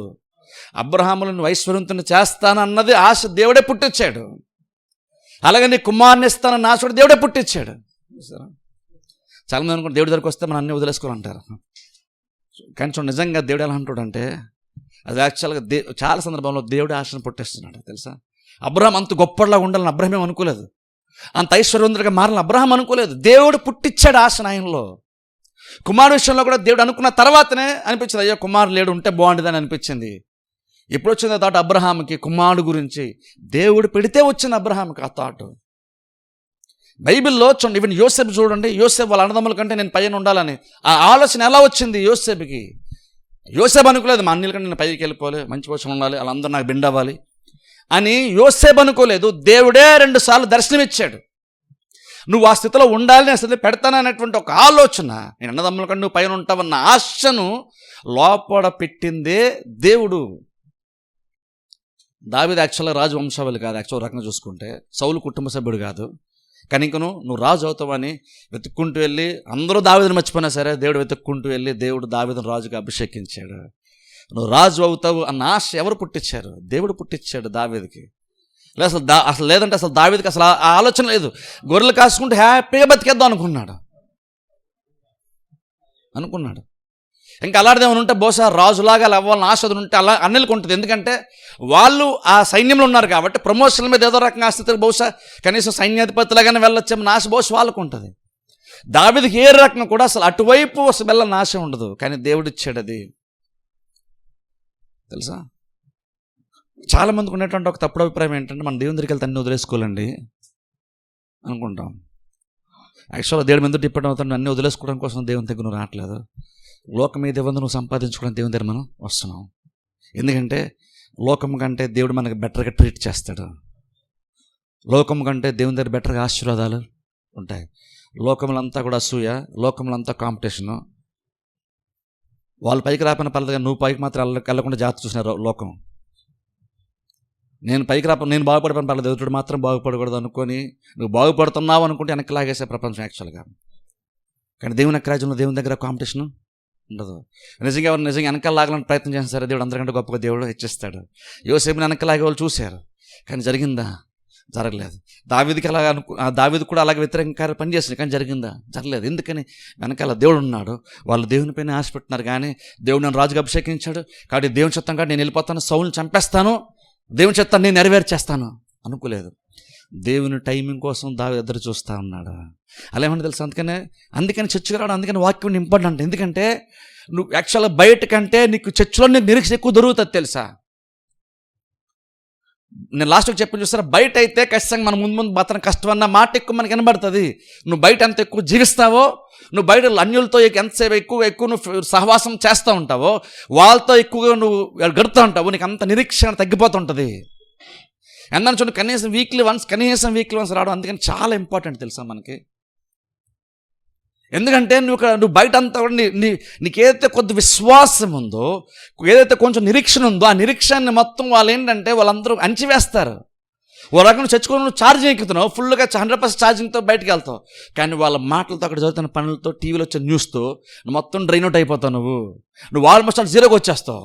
అప్పుడే నువ్వు జీరోకి వచ్చే లోపే మరలా చర్చకొచ్చి నువ్వు వాక్యం ఉండడం చాలా చాలా ఇంపార్టెంట్. ఎందుకంటే బయట నిరీక్షణ మనకి దొరకదు, కానీ దేవుని దగ్గర దొరుకుతుంది. అందుకని చూడండి, దేవుడి దగ్గరికి వచ్చినప్పుడు దేవుడే మనకి ఆ బెటర్గా మనకు ఆశలు దేవుడే పెడతాడు తెలుసా. అందుకే బయలు చెప్తున్నా, హృదయ వాంఛలు తీరుస్తాను దేవుడు చెప్తున్నాడు. ఎందుకని మనకేంటంటే మనం ఏది వద్దనుకోలేండి అన్ని దేవుడు ఇస్తాడండి అన్న మాట, దేవుని చిత్తం జరుగుతుంది అన్న మాట ఏంటంటే అది ఎందుకు ప్రాబ్లం అంటే మాట మంచిదే, బైబిల్లో ఉన్న మాటే. కానీ బేసిక్గా విశ్వాసాలు మనం దాన్ని ఎలా అర్థం చేసుకున్నామంటే, దేవుని చిత్తం జరుగుతుంది అన్నామంటే నువ్వేం చెప్తాను, బేసిక్గా నేను ఇంకేం చేయను, జరిగితే ఏదో రకంగా జరిగిపోవాలి, జరగకపోతే దేవుని చిత్తం కాదులే అనేసుకుందాం అనుకుంటున్నాం. కానీ చర్చకొచ్చి వాక్యం ఉన్నప్పుడు అబ్రహాము దేవుడు ఎలాగైతే నీ కుమారుని ఇస్తాను చెప్పాడు, ఆ తర్వాత అబ్రహాము దాన్ని ఆశపడ్డాడు, ఆ తర్వాత విశ్వాసం స్టార్ట్ చేశాడు. వాళ్ళు నువ్వు చర్చకొచ్చినప్పుడు కూడా నీ స్థితి ఎలా ఉంచుదామని దేవుడు అనుకుంటున్నాడు, ఇక్కడికి వచ్చినప్పుడు చెప్తాడు. చెప్పిన తర్వాత ఆశ నీలో పుట్టిస్తాడు. బెటర్గా మారుతాంలే అని ఆశను దేవుడు పుట్టిస్తాడు. అలా పుట్టించినప్పుడు ఏం చేయాలి తెలుసా, అక్కడి నుంచి నీ నిర్ణయం ఉంటుంది. అక్కడ దేవుడు ఒకసారి నీ స్థితిని ఇలా మారుస్తాను దేవుడు చెప్పిన తర్వాత ఎందుకు చెప్పాడో ఆలోచించాలి మనం. నీకు లేనటువంటి ఒక ఆశను దేవుడు ఎందుకు పుట్టిస్తున్నాడు ఆలోచించాలి. ఎందుకు దేవుడు అనాది కాలంలో దేవుడు ప్లాన్ చేశాడు, సిద్ధపరిచాడు. అందుకనే దేవుడు రెడీగా కొన్ని ఉంచాడు. అందుకనే దాన్ని బయలుపరుస్తున్నాడు. అందుకని అపోస్తలుడైన పౌలు ప్రార్థన చేస్తాడు, మీ కన్నులు తెరబడాలని పౌలు ప్రార్థన చేస్తాడు. లాస్ట్ అని చెప్పని చూసారా, దేవుడు తాను ప్రేమించే వారికి ఏమి సిద్ధపరిచానో అవి కంటికి కనబడలేదు, మనుష్య హృదయానికి గోచరం కాలేదు. కానీ మనకైతే దేవుడు వాటిని తన ఆత్మ ద్వారా బయలుపరుస్తాడు. సరే, బయట వాళ్ళకి అది ఏం అర్థం కాదు, కానీ దేవుడు మనకు సిద్ధపరిచాడు. అవి కంటికి కనబడవు, చెవికి వినబడవు, మనుషులు దానికి గోచరం కాదు. నేను చర్చకొచ్చినప్పుడు ఏం తెలుస్తుంది అంటే, నేను చర్చకొచ్చినప్పుడు నీ కోసం దేవుడు ఏమో రెడీగా ఉంచుతున్నా నీకు తెలుస్తుంది. అప్పుడు అంటే అర్థం ఏంటి, అది నీ కోసం ఒకటి దాచబడి భద్రపరచబడి ఉందని నీకు తెలియదు. కానీ ఇప్పుడు సడన్ చర్చకొచ్చాక ఓహో నీ పరిస్థితి కూడా బెటర్గా, నా పరిస్థితి బెటర్గా మారుతుంది అనేటువంటి ఒక ఆశను దేవుడు పుట్టించాడు. అప్పుడు ఏం చేయాలి, అది పుట్టించినటువంటి దేవుడే దాన్ని స్వతంత్రించుకోవడానికి అవసరమైన విశ్వాస వాక్యాన్ని కూడా దేవుడే మనకి ఇస్తాడు. అందులో లాస్ట్ టైం చెప్పని చూస్తారా, నువ్వు నమ్మాలంటే ఎవరో ఒకరు నువ్వు వినాలి కదా. మొదటిగా వినాలంటే ఎవరో ఒకరు చెప్పాలంటే ఎవరో పంపబడాలి. పంపబడితే కానీ ఒకడు బోధించబడితేనే కానీ ఎవరు వినరు, వింటేనే కానీ విశ్వాసము రాదు. అదంతా దేనికోసం, విశ్వాసం ఉంచడం కోసం, నమ్మడం కోసం. అందుకనే క్రిస్టియానిటీలో వాక్య బోధ చాలా చాలా ప్రాముఖ్యమవుతుంది మనకి. అందుకని చర్చకొచ్చిన మనం ఏదో కోల్పోతాం అనుకోకండి. చాలా సందర్భం ఏంటంటే చర్చ ఎందుకు చాలా సందర్భం రావంటే మనం అనుకుంటున్నామంటే, ఇప్పుడు ఈ మూమెంట్లో నేను చర్చకి వెళ్ళడం కంటే నేను ఈ పని చేసుకుంటే నా లైఫ్ బెటర్గా ఉంటుందని మనం అనుకుంటున్నాం. టోటల్గా నెక్స్ట్ వీక్ ఎప్పుడో వెళ్దాం చర్చకి అనుకుంటాం, అది మంచిదే. కానీ ఏమనుకుంటున్నాం అంటే కొన్ని సందర్భాల్లో ఈ మూమెంట్లో ఇప్పుడు సిచ్యువేషన్లో నేను ఆ పని వెనక్కి వెళ్ళడం దేవుని వెనక్కి వెళ్ళడం కంటే ఈ సిచ్యువేషన్లో నేను ఇలా చేస్తేనే బాగుంటుంది అనుకుంటున్నాం మనం. కంటే కొన్ని సందర్భాలు ఆ మూమెంట్లో కూడా కనుక విశ్వాసాన్ని కనపరచగలిగితే దేవుడు చూస్తారు కదా. దేవుడు ఒకసారి విశ్వాసం దాన్ని ముద్రేస్తాడు అనుకోండి, కార్యం జరుగుతుంది కదా. ఎందుకంటే చూడండి, విశ్వాసం స్టార్ట్ చేసినప్పుడు నీకు వ్యతిరేకత నువ్వు ఎక్స్పీరియన్స్ చేస్తావు, నీకు అప్పుడే తెలుస్తుంది అవును నిజంగా విశ్వాసం వ్యతిరేకత అర్థమవుతుంది. అప్పుడు అంటే వ్యతిరేకత వచ్చినప్పుడు అది మంచిది, మన ఎవరికి నచ్చదు. కానీ ఏమంటే తెలుసు, అందులో గుడ్ న్యూస్ ఏంటంటే వ్యతిరేకత వస్తుందంటే నీలో విశ్వాసం పనిచేస్తుందని అర్థం. సాతానుడు ఎవరిని కంట్రోల్ చేయడానికి ట్రై చేస్తాడు తెలుసా? ఆల్రెడీ వాడు కంట్రోల్ ఉన్న వాళ్ళని ట్రై చేస్తాడా? కంట్రోల్ చేయడానికి ట్రై చేయడు. సాతానుడు ఎవరిని కంట్రోల్ చేయడానికి ట్రై చేస్తాడంటే ఎవడైతే వారు కంట్రోల్లో లేరో లేదా వెళ్ళిపోతారు అనుకుంటున్నాడో వాళ్ళని కంట్రోల్ చేసే ప్రయత్నం చేస్తాడు. ఆల్రెడీ వాడు కంట్రోల్ ఉన్న వారిని వాడు ఏమీ బలం ఉపయోగించాల్సిన అవసరం వాడికి లేదు. అంటే ఇప్పుడు వ్యతిరేకంగా వస్తుందంటే ఎందుకు వస్తుంది కూడా ఆలోచించండి. నీ విశ్వాసం వ్యతిరేకంగా వస్తుందంటే అర్థం ఏంటంటే నీలో ఎంతో కొంత విశ్వాసం ఉంది అని అర్థం చేసుకొని, కష్టాలను బట్టి అయినా సరే నీలో విశ్వాసం పనిచేస్తే అర్థం చేసుకొని విశ్వాసాన్ని గట్టిగా చేపట్టుకోవాలి. విశ్వాసమైన పోరాటం మనం పోరాడాలి. ఈ పోరాటం లాస్ట్ వీక్ చెప్పిన సరే పోరాటం మంచిది. ఎందుకంటే ఈ ఫైట్లో ఖచ్చితంగా నువ్వు ఓడిపోయే ఛాన్సే ఉండదు. విశ్వాస సంబంధమైన పోరాటంలో నువ్వు ఓడిపోయే ఛాన్సే లేదు కాబట్టి అది మంచి పోరాటం. అందుకనే బైబిల్ దీన్ని మంచి పోరాటం అని పిలుస్తుంది తెలుసా. ఎగ్జాంపుల్ చూడండి, సపోజ్ ఇండియాకి పాకిస్తాన్కి మ్యాచ్ అయింది అనుకుందాం. మ్యాచ్ అయిపోయింది, మంచి మ్యాచ్ అండి అన్నమాట. బేసిక్గా అర్థం ఏంటో తెలుసా? వీళ్ళు తెలుస్తుంది. ఇండియాకి పాకిస్తాన్ మ్యాచ్ అయిపోయింది, మంచి మ్యాచ్ అండి అన్నమాట. అర్థం ఏంటి? ఇండియా గెలిచింది కాబట్టి మంచి మ్యాచ్ అన్నాం. అది ఇండియా ఓడిపోయింది అనుకోండి, చండాలమైన మ్యాచ్ అండి అంటాం మనం బేసిక్గా, అవునా కాదా? ఇప్పుడు చండాలమైన మ్యాచ్ ఎందుకు అయిపోయింది? ఓడిపోయింది కాబట్టి చండాలమైన మ్యాచ్ అయిపోయింది. మంచి మ్యాచ్ ఎందుకు అయ్యింది? ఇండియా గెలిచింది కాబట్టి మంచి మ్యాచ్ అయ్యింది. ఇప్పుడు ఎగ్జాక్ట్ అలాగో నీది పోరాటం మంచి పోరాటం అంటుంది. ఎందుకు మంచి పోరాటం అంటే గెలుపు మనదే కాబట్టి ఇది మంచి పోరాటం. దేవుడు అందుకే చెప్తుంది మంచి పోరాటం. ఎందుకు మంచి పోరాటం అంటే ఇందులో ఖచ్చితంగా నువ్వే గెలుస్తావు. దేవుడు ముందే చెప్పేశాడు, నువ్వు ఫైట్ చెయ్యు అంటున్నాడు. ఆ టైంలో దేవుడు ఏం చెప్పేస్తాడంటే ఇది మంచి మ్యాచ్ అంటున్నాడు. ఎందుకంటే ఖచ్చితంగా నువ్వే గెలుస్తావు. అది తెలుసుకొని అప్పుడు మనం ఈ బ్యాటిల్ ఫీల్డ్లోకి, ఈ యుద్ధ రంగంలోకి మనం అడిగి పెడుతున్నాం. విశ్వాసం పోరాటం ట్రై చేస్తున్నాం మనం. ఎందుకంటే ఇది మంచి పోరాటము కాబట్టి. ఎందుకంటే ఖచ్చితంగా గెలుపు మనదని దేవుడు గ్యారంటీ ఇస్తున్నాడు అనమాట. అందుకని అంటాను తెలుసా, కష్టాల్లో కూడా మనం ముందుకెళ్ళాలంటాను తెలుసా. బైబిల్ అందరూ అలాగే రక్తస్రావ స్థితిలో చూడండి. అలా అనుకుంది దేవుడు, నేను వెళ్ళి ముట్టుకుంటే బాగుపడతాను అనుకుంది. కానీ దేవుడు చిత్తమైతే దేవుడు నా దగ్గరికి వస్తాడు అనలేదు. లేదా దేవుని చిత్తమైతే నాకు అన్ని అనుకూలంగా జరుగుతాయి అప్పుడు స్వస్థ పొందుకుంటాను అనుకోలేదు. ఆమె తెలుసా, నేను స్వస్థ పొందుకుంటే దేవునికి ఇష్టమే అనిపించింది. వెళ్ళి వస్త్రం మాత్రం ముడితే బాగుపడతాను అనుకొని ఇంట్లోంచి బయటకు బయలుదేరింది. కానీ ఒక ప్రాబ్లం తెలుసా, అక్కడ ఏంటంటే ప్రాబ్లం అంటే జనసమూహము. ఎప్పుడు అంతమంది సమూహంలో ఉంటుండగా ఆమె ఎప్పుడు అలా వెళ్ళలేదు. కానీ ఈసారి ఆమె విశ్వాసం ఉంది కాబట్టి ఫైట్ చేసింది. చుట్టూ చాలా మనుషులు ఉన్నారు, కానీ ఏదో రకంగా ఫైట్ చేసి చాలామంది యేసుకు చుట్టూ ఉన్నప్పుడు కూడా ఆమె వెళ్ళి ముట్టుకుంది. తెలుసా, అడగడు యేసుక్రీస్తు, నువ్వు ఎలా టచ్ చేస్తున్నాను, అది దేవుని చిత్తమా కాదు, నువ్వు అడగకుండా ఎలా ముట్టేసుకున్నాను యేసుక్రీస్తు అనలేదు. యేసుక్రీస్తు ప్రమేయం లేకుండా స్వస్థత పొందేసుకుంది ఒక ఆమె. ఎందుకు పొందేసుకుంది ఆమెకు తెలుసు ఆమె స్వస్థత పొందుకోవడం దేవునికి ఇష్టమని ఆమెకు తెలుసు. అందుకని క్రీస్తుకి ఇష్టమా లేదా అని అడగలేదు ఆమె. ప్రభా నేను వచ్చాను, స్వస్థ వచ్చాను, నీ చిత్తమా కాదా, నీ చిత్తం అంటే చెప్పు, స్వస్థ పొందుకుంటే లేదంటే వెళ్ళిపోతానులే అనలేదు ఆమె. వ్యతిరేకతలో కూడా స్ట్రగుల్ ఫేస్ చేస్తూ ముందుకెళ్ళి పట్టుకుంది, స్వస్థతని పొందుకుంది. బైబిల్ అందరూ అంతే తెలుసా. బైబిల్ చూడండి, భర్తమైన ఒక పుట్టుగుడ్డివాడు ఉన్నాడు చూసారా, ఆయన ఏం చేశారంటే ఆయన అడుక్కుంటున్నాడు, మార్గంలో అడుక్కుంటున్నాడు. ఆ టైంలో యేసుక్రీస్తు ఆ మార్గంలో వెళ్తున్నారని జనసమూహ మాటలు బట్టి వినబడి అర్థమయ్యి దావీదు కుమారుడా కరుణించు అని మొదలుపెట్టాడు. ప్రాబ్లమ్ సాల్వ్ చేసుకోవడానికి ఇది ఆయనకు వచ్చినటువంటి శ్రేష్టమైన అవకాశము. ఇది బహుశా మిస్ అయితే మరలా దొరుకుతుందో లేదో అనుకున్నాడేమో అన్నాడు. దావీదు కుమారుడు అని కరుణించని కేకలు వేయడం మొదలుపెట్టాడు. ఎందుకు కేకలేస్తున్నాడు? నాకు 10 రూపాయలు ఉండనేవాడు దావీదు కుమారుడు ఎందుకు కేకలేస్తున్నాడు తెలుసా? 10 రూపాయల కోసం కేకలేయట్లేదు ఆయన. ఈసారి నిండరకు 10 రూపాయల కోసం కేకలేసాడు, కానీ ఈసారి దేవుడు సమీపంగా ఉన్నాడు. ఇప్పుడు ఇది నాకు బెస్ట్ అవకాశం, ఇది నా ప్రాబ్లమ్ని పర్మనెంట్గా సాల్వ్ చేసుకుంటే ఇది మంచి అవకాశం అనుకున్నాడు. కేకలు వేయడం మొదలుపెట్టాడు. అప్పటి వరకు అడుక్కొని ఎవరొకరు ఏదో దాన ధర్మం చేస్తే తిని బతికేద్దాం చాలే, ఈ ప్రాబ్లంకి సొల్యూషన్ ఎక్కడ దొరుకుతుందిలే అనుకొని ఏదో రకంగా అడుక్కుందాం, 10 మంది దయతలిచి 10 రూపాయలు వేస్తే తిందాం అలా బతికేద్దాం అనుకునేటువంటి వాడికి సడన్గా అనిపించింది నేను లైఫ్నే మార్చేసుకుంటాను అనిపించింది. చూడండి ఎందుకని అలా సడన్గా అలా ఎందుకు వచ్చింది ఆయనకి? 10 రూపాయలు ఆశపడక స్వస్థ ఎందుకు ఆశపడ్డాడు అంటే యేసుక్రీస్తు దారుగుండా వెళ్ళారు. ఆ దారుగుండా వెళ్ళడం లేటు, ఆయనకి ఆశ వచ్చింది, నేను స్వస్థత పొందుకుంటాను. దావీదు కుమారుడు కరుణించు అన్నాడు. ఆశపడడం మంచిదే, కానీ మీకు తెలిసి వెంటనే జనాలు ఏమన్నారు?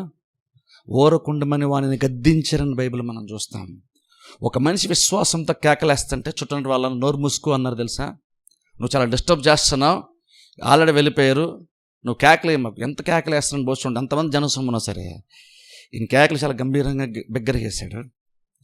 వాళ్ళు అక్కడ వెళ్ళేటువంటి జన సమూహానికి ఒక వ్యక్తి యొక్క స్వరం ఇబ్బంది అనిపించి ఊరకుండమని చెప్పారని లేదు, గద్దించారని బైబిల్ ఉంది. అందరు దయ మీద బతికేటువంటి వాడిని అందరూ డామినేట్ చేస్తారు. అందుకని అలాగే అప్పుడు కూడా గద్దిస్తుంటే బైబిల్ మీరు చూడండి, గద్దించారు కాబట్టి ఆయన వెంటనే సైలెంట్ ఉండి ఏం చేద్దాం, నేను స్వస్థ కోసం నేను ఆశపడ్డాను, దేవుడైతే మంచోడే కానీ మనుషులు మంచోళ్ళు కాదు కాబట్టి నాకు స్వస్థత రాదు అనుకున్నాడా? లేదంటే దేవుని చిత్తం అయితే మనుషులు ఎందుకు ఆటంకపరుస్తారు, మనుషులు ఆటంకపరిచారంటే దేవుని చిత్తం కాదులే అనుకున్నాడా? లేదంటే నేను పొద్దుకుంటున్నాను కానీ వీళ్ళ వల్ల నేను ఆగిపోతున్నాను, వీళ్ళ వల్ల నాకు జీవితాంతో ప్రాబ్లం ఉండిపోయింది అని మనుషులను సాగ్గా చెప్పుకొని అక్కడే అలా ఉండిపోయాడా? లేదు తెలుసా, అలా ఉండిపోలేదు. ఇది దేవుని చిత్తం కాదేమో, అందుకని క్రీస్తు నా స్వరం వినబడలేదు, ఆయన అందుకే నేను పలకగానే ఆయన పలకలేదు, నా వైపు చూడలేదు, దేవుని చిత్తం కాదేమో అని ఆగిపోలేదు. లేదనుకుంటే ఇది నేను ప్రయత్నం చేశాను కానీ ఆ మనుషుల వల్ల నేను ఈ ప్రాబ్లం జీవితాంతం ఫేస్ చేయాలి అని కూడా అనుకోలేదు. మనుషుల వల్ల ప్రాబ్లం ఫేస్ చేశాడు, కానీ ఇంకనూ ఆయన విశ్వాసం చెప్తుందంటే నువ్వు దాన్ని కూడా నువ్వు జయించవచ్చు అని అనిపించింది ఆయన విశ్వాసం ఆయనకి. అందుకని బైబిల్ మీరు చూస్తే జనాలు వద్దని గద్దించిన తర్వాత మరి బిగ్గరగా కేకలేసాడంట. విశ్వాసకు అది ఇంపార్టెంట్. నేను చర్చకొద్దా వస్తున్నానండి, కానీ వీళ్ళు ఎలాగన్నారు వాళ్ళు ఎలాగన్నారండి, వాళ్ళ అందుకేనండి నేను ఆగిపోయి నాకు చాలా బాధ వేసిందండి. ఆగిపోతే విశ్వాసం స్టార్ట్ చేస్తా కానీ నువ్వు ముగించట్లేదని అర్థం. అందుకే చూడండి, విశ్వాసమైన పోరాడు చేపట్టు అన్నాడు. గుడ్డివాడు స్వస్థత గురించి ఎదురు చూశాడు, ఫైట్ చేస్తున్నాడు, దానికి ఎంత గట్టిగా పట్టినాడంటే క్రీస్తు వినలేదని ఆగిపోలేదు, లేదా జనాలు ఊరకుండా మనం గద్దించాడని ఆగిపోలేదు. వాళ్ళ జనాల సమూహం బెదిరించిన తర్వాత కూడా మరి బిగ్గరగా కేకలేసాడు. నేను ఆ స్పిరిట్ కావాలి ఈ రోజుల విశ్వాసాలకి.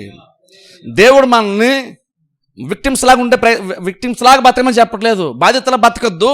నువ్వు ఆ సిచ్యువేషన్లో ఉన్నా సరే నువ్వు ఫైట్ చెయ్యి, స్ట్రగుల్ చెయ్యి, పర్లేదు, పోరాడు, నువ్వు ఖచ్చితంగా పైకి వస్తావు అన్నాడు దేవుడు. వాళ్ళ దయ మీద నువ్వు బతకాల్సిన అవసరం నీకు లేదు, ఎవరో దయ మీద నువ్వు బతకాల్సిన అవసరం నీకు లేదు. నువ్వు విశ్వాసమైన పోరాడితే నువ్వు పైకి గ్యారంటీగా నువ్వు వచ్చేస్తావు. జనసమూహం గద్దిస్తుంటే ఆ మనిషి ఇంకా బిగ్గరగా కేకలేసాడంట. అప్పుడు క్రీస్తు ఆగారు, రమ్మని పిలిచారు. అప్పుడు చూడండి, క్రీస్తు ఆయన దగ్గరికి వెళ్ళలేదు, ఆయనే క్రీస్తే ఆయన దగ్గర రమ్మన్నారు. అలా స్వస్థత పొందుకున్నాడు. మీకు తెలుసా? ఇంకో విషయం చూడండి, బైబిల్ మీరు చూస్తే ఇది మాత్రం చదువుకుందాం ఒకసారి. చూడండి ఒకసారి బైబిల్లోకి వెళ్దాం. మార్క్స్ వార్త 2వ అధ్యాయంలోకి వెళ్దాం. మార్కు సువార్త 2వ అధ్యాయము. మార్కు సువార్త 2వ అధ్యాయము 3వ వచనం నేను చదువుతాను. మార్కు సువార్త 2వ అధ్యాయం 3వ వచనం నుండి. కొందరు పక్షవాయు గల ఒక మనుష్యుని నలుగురి చేత మోయించుకొని ఆయన వద్దకు తీసుకొని వచ్చిరి. చాలామంది కూడినందున వారు ఆయన వద్దకు చేరలేక, గమనించండి, ఒక 4 వ్యక్తులు ఒక పక్షవాయు గల వ్యక్తిని స్వస్థత నిమిత్తం తీసుకొని వచ్చారు. ఇక్కడ 4 వ్యక్తులకి విశ్వాసాన్ని ఇక్కడ మనం చూస్తున్నాం. 4 వ్యక్తులు ఏం చేశారంటే యేసుక్రీస్తు దగ్గరికి ఒక పక్షవాయు గల వ్యక్తిని తీసుకొని వచ్చారు. స్టార్ట్ చేశారు. 4 ఒక మాట మీదకి వచ్చారు. నిజంగా చాలా గొప్ప విషయం తెలుసా? ఒక వ్యక్తి యొక్క స్వస్థత కోసం ఒక వ్యక్తి ఇద్దరు అనుకోవడం కాదు, 4 ఒకే మాట మీద రావడం అసలు గొప్ప విషయం తెలుసా? 4 ఒకే మాట మీద వచ్చి ఏకీవించి ఆ వ్యక్తిని మోసుకొని తీసుకొచ్చారు. యేసుక్రీస్తు అప్పటికి ఆల్రెడీ ఒక గృహంలో చేరి అక్కడ వాక్యం చెప్తున్నారట. చెప్తుంటే వచ్చారు, మోసుకుని చాలా యాక్టివ్గా, చాలా క్విక్గా, సంతోషంగా, హ్యాపీగా తీసుకొచ్చారు యేసుక్రీస్తు దగ్గరికి. మోసుకొచ్చారు. ఆ మోసుకుని ఏం చెప్తుందంటే క్రీస్తు దగ్గర స్వస్థత ఉంది అని వాళ్ళ 4కి నమ్మకం ఉంది కాబట్టి మోసుకుని వచ్చారు. అంతవరకు విశ్వాసం అయితే అనుకూలంగానే ఉంది తెలుసా? కానీ తర్వాత ఏం జరిగింది, అక్కడికి తీరాడికి వచ్చిన తర్వాత అక్కడ వెంటనే ప్రాబ్లం ఫేస్ చేశారు వాళ్ళు. ఆ ప్రాబ్లం ఏంటి తెలుసా?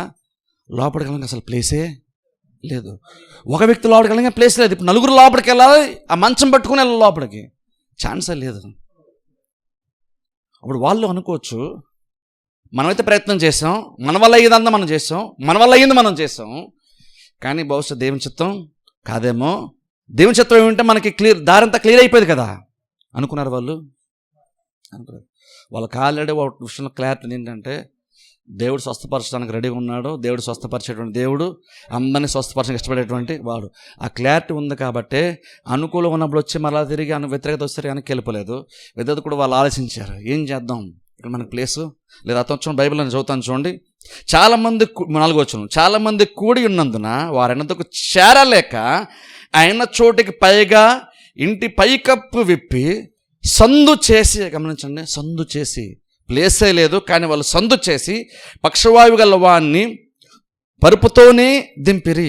ఇప్పుడు చూడండి, అక్కడ 4 వ్యక్తులు చూడండి, ఆయన వ్యక్తిని మోసుకొచ్చారు.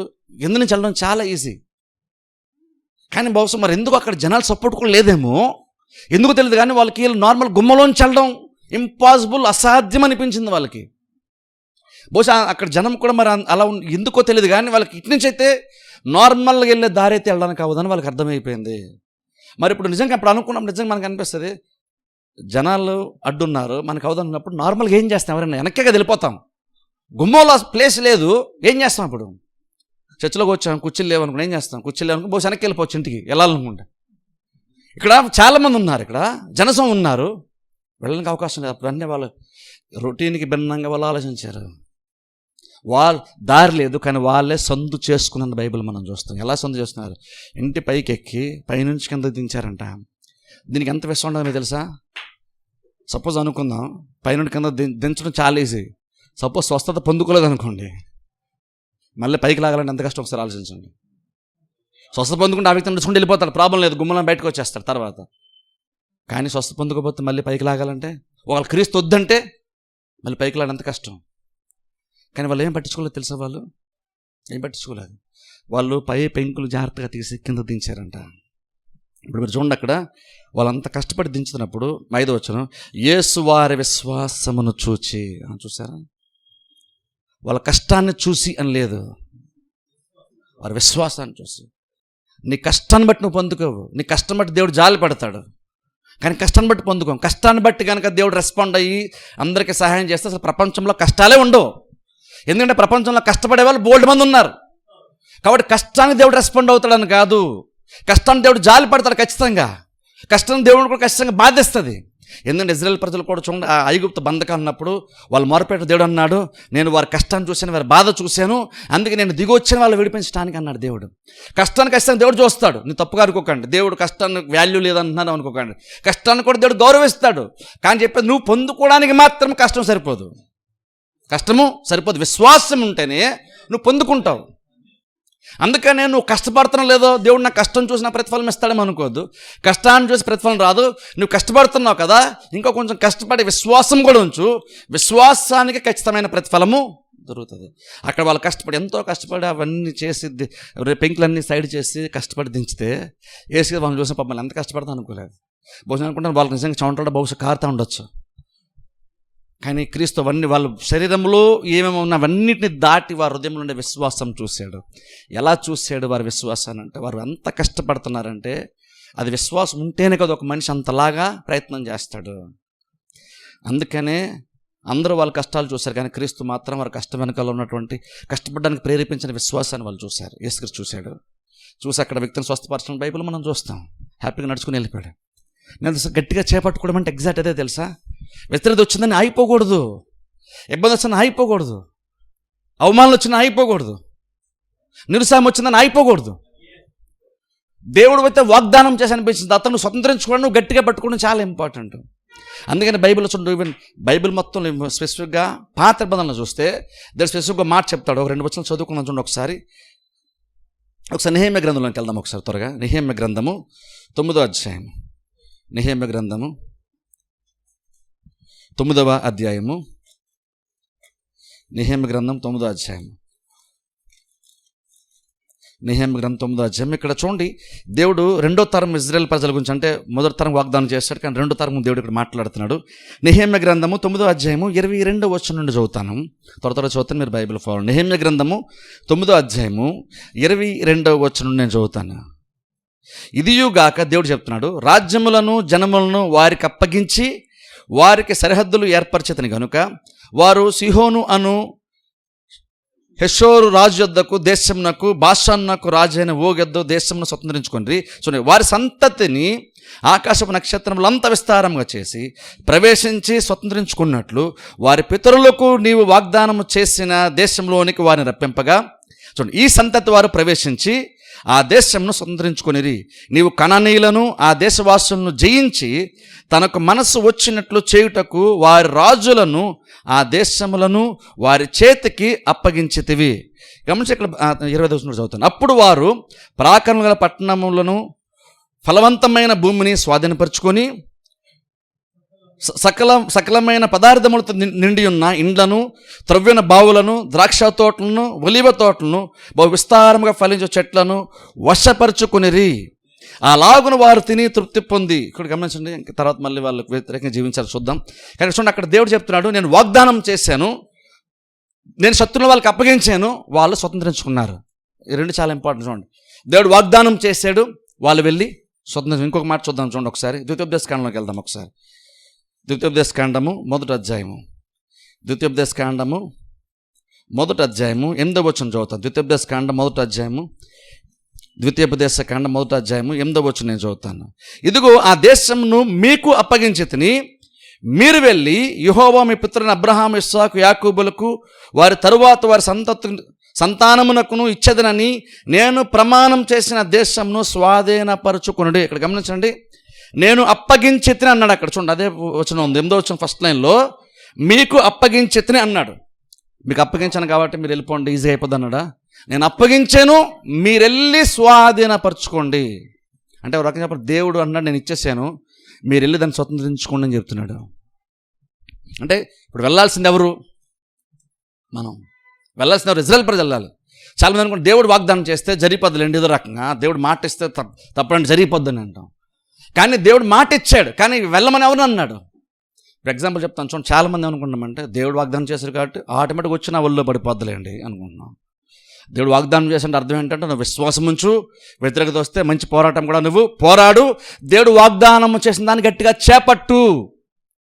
అది విశ్వాస సంబంధంగా విశ్వాసక రెస్పాన్సిబిలిటీ. అది దేవుడు ఏం చేస్తాడు? ప్రామిస్ చేశాను అని నిన్ను బలపరుస్తాడు. అది నీది అని దేవుడు చెప్పాడు. ఇప్పుడు అంటాడు నువ్వు వెళ్ళు అంటున్నాడు. అది మీకు అప్పగించాను, కానీ అది మీ ఒళ్ళోకి వచ్చి పడదు, మీరు ఆటోమేటిక్గా వెళ్ళిపోరు. మీకు అప్పగించానన్న విషయం మీరు అర్థం చేసుకొని మీరు ప్రతి అడుగు ముందుకు వేసుకుంటూ వెళ్తే అది మీరు స్వతంత్రించుకుంటారని దేవుడు చెప్పాడు.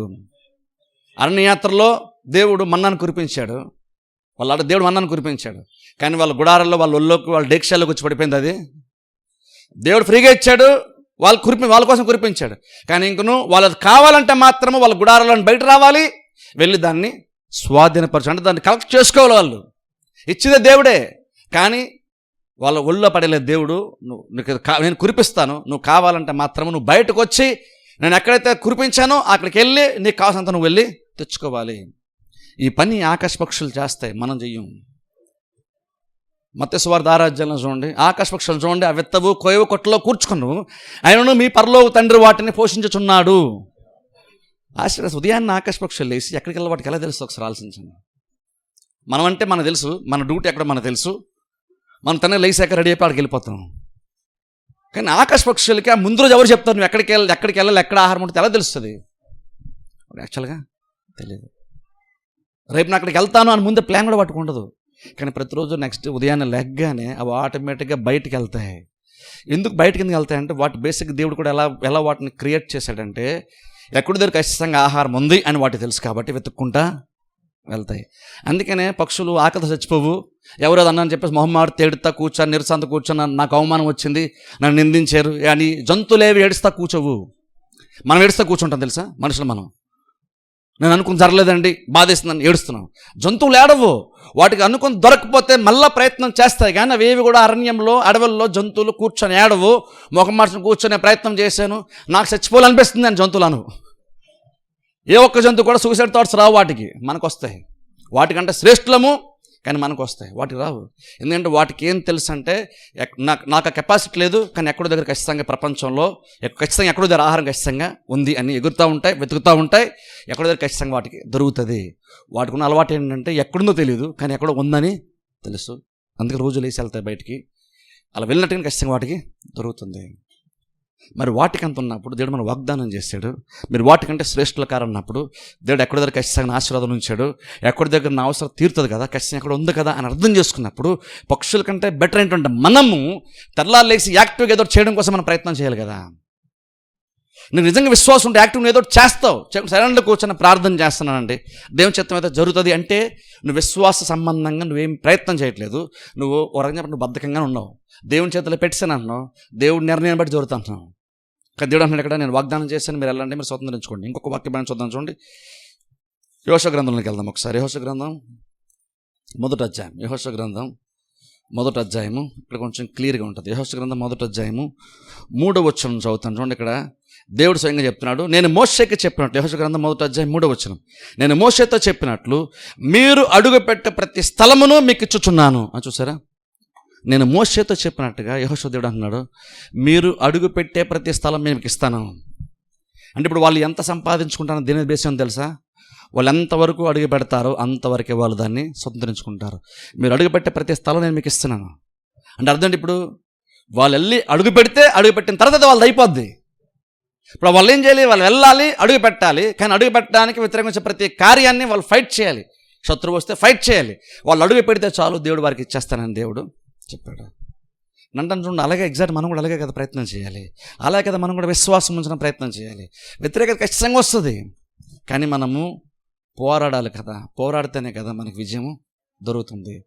ఎందుకంటే మనం ఎందుకు పోరాడుతున్నామంటే నువ్వేదో కష్టపడి నువ్వు సంపాదించిన ప్రయత్నం చేయట్లేదు. దేవుడు చెప్పాడు అది నీదన్నాడు కాబట్టి నువ్వు నీ పేరును దేవుడు రాసి దాన్ని నువ్వు ఒక ప్రాసెస్ గుండా, విశ్వాసం అన్న ప్రాసెస్ గుండా వెళ్ళి దాన్ని సొంత ప్రయత్నం నువ్వు చేస్తున్నావు. తరచుగా మనం ఇలా చేస్తాం. బ్యాంకులో ఎవరో డిపాజిట్ చేస్తారు, మనం ఏం చేస్తాం?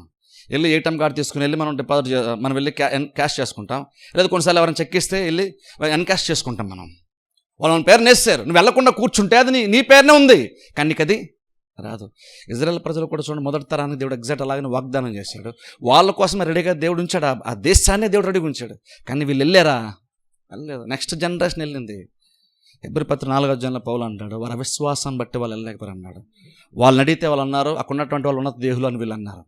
కానీ ఆశ్చర్యం తెలిసి ఎక్కడ కూడా దేవుడు సాతాను ప్రాబ్లం అని కానీ, వాళ్ళు ప్రవేశించకపోవడానికి సాతాను ప్రాబ్లం అని కానీ, ఫిలిస్తీన్ల ప్రాబ్లం అని కానీ, కనానీల ప్రాబ్లం అని కానీ దేవుడు అసలు చెప్పలేదు. వారి అవిశ్వాసమే ప్రాబ్లం అన్నాడు దేవుడు. వారి అవిశ్వాసం అన్నాడు. కానీ మనం అంటాం వాళ్ళండి ప్రాబ్లం, వీళ్ళండి ప్రాబ్లం అని చెప్తున్నాం. ప్రాబ్లం నీకు విశ్వాసం ఉంటే నీకు వాళ్ళ ప్రాబ్లమే కాదు. నీకు విశ్వాసం ఉంటే వాళ్ళ ప్రాబ్లమే కాదు. నీకు విశ్వాసం ఉంటే నేను అణిచివేయాలని చూసే వాళ్ళు రియల్గా అది ప్రాబ్లమే కాదు. ఎందుకంటే వాళ్ళు క్రియేట్ చేసే ప్రాబ్లం కంటే నీకు మార్గము సరళం చేసే విశ్వాసమే గొప్పది. అందుకని ఎక్కడ కూడా దేవుడు పాపం ఉన్నత దేహులు కదా, అందుకని వాళ్ళు కూడా కొంచెం ఇబ్బంది పడ్డారులే, న్యాచురలే కదా అనలేదు దేవుడు మనుషుల గురించి. కానీ సాతాను గురించి మాట్లాడలేదు. కానీ మనమే సాతాను కోసం ఎక్కువ మాడతాం, దేవుడి కోసం కంటే సాతాను కోసం ఎక్కువ మాడతాం. దేవుడు ఎక్కడ అలా మాట్లాడలేదు వాళ్ళతో. ఎందుకంటే చూడండి, విశ్వాసమైన పోరాటం మనం పోరాడడం చాలా ఇంపార్టెంట్. అంటే ఏం చెప్తానంటే, నువ్వు విశ్వాసం ఉంచినప్పుడు నేను మెయిన్ టార్గెట్ అదే అవ్వాలి. నేను డైవర్ట్ చేసే కార్యాలు చాలా వస్తాయి. కానీ బైబిల్ చెప్తున్న మాట, పరుగు పందాలు పరిగెట్టేవాడంట అన్ని విషయాలు మితంగా ఉంటాడంట. ఒకసారి జస్ట్ 2 వచనాల టైం ఉంది కానీ ఒకసారి 2 వచనాలు చదువుకొని ముగించేస్తాను. పెద్ద ఎక్స్ప్లెయిన్ చేయాల్సింది ఏం లేదు అందులో. 1 కొరింథీ 9వ అధ్యాయము, 1 కొరింథీ 9:25, ఆ తర్వాత 2 తిమోతిలో చదువుకొని ముగించుకుందాం. 1 కొరింథీ 9వ అధ్యాయము,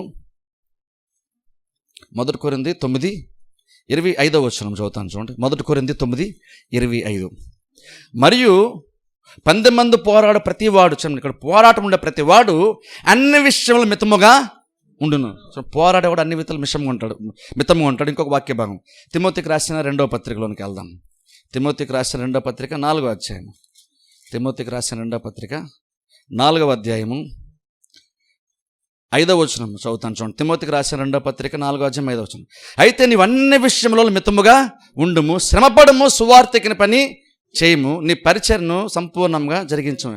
గమనించండి, ఒక గురి ఉండి దేవుడు ఒకటి చేస్తా అని చెప్పాడు కాబట్టి ఒక గురి ఉంటే ఖచ్చితంగా నువ్వు మిగిలిన విషయాలు నువ్వు మితంగా ఉంటావు. ఎందుకంటే నీ మెయిన్ ఫోకస్ డైవర్ట్ అవ్వకుండా చూసిన ప్రయత్నం మనం చేస్తాం. చాలాసార్లు మనం ఏంటంటే మనం డైవర్ట్ అయిపోతుంటాం. దేవుడు మనకు ఒకటి చెప్పాడు చేస్తాను, కానీ సిచ్యువేషన్ బట్టి మనం డైవర్ట్ అయిపోతుంటాం. ప్రాబ్లం ఏంటంటే డైవర్ట్ అయిపోయినప్పుడు ఆ గురి మనం మిస్ అవుతాం. దేవుడు ఏదైతే చేస్తాను చెప్పాడు దాన్ని మనం మిస్ అవుతాం. కానీ నువ్వు నిజంగా విశ్వాస సంబంధంగా నువ్వు పోరాడాలనుకుంటే నేను చెప్తాను, అన్ని విషయాల మీద నువ్వు అన్ని విషయాలు మైండ్ పెట్టుకొని అన్నిటి గురించి నువ్వు ఆలోచించకూడదు. నువ్వు ఒకటి ఆలోచించాలి, నీ విశ్వాసము, నువ్వు చేసేటువంటి విశ్వాసం అని పోరాటమే.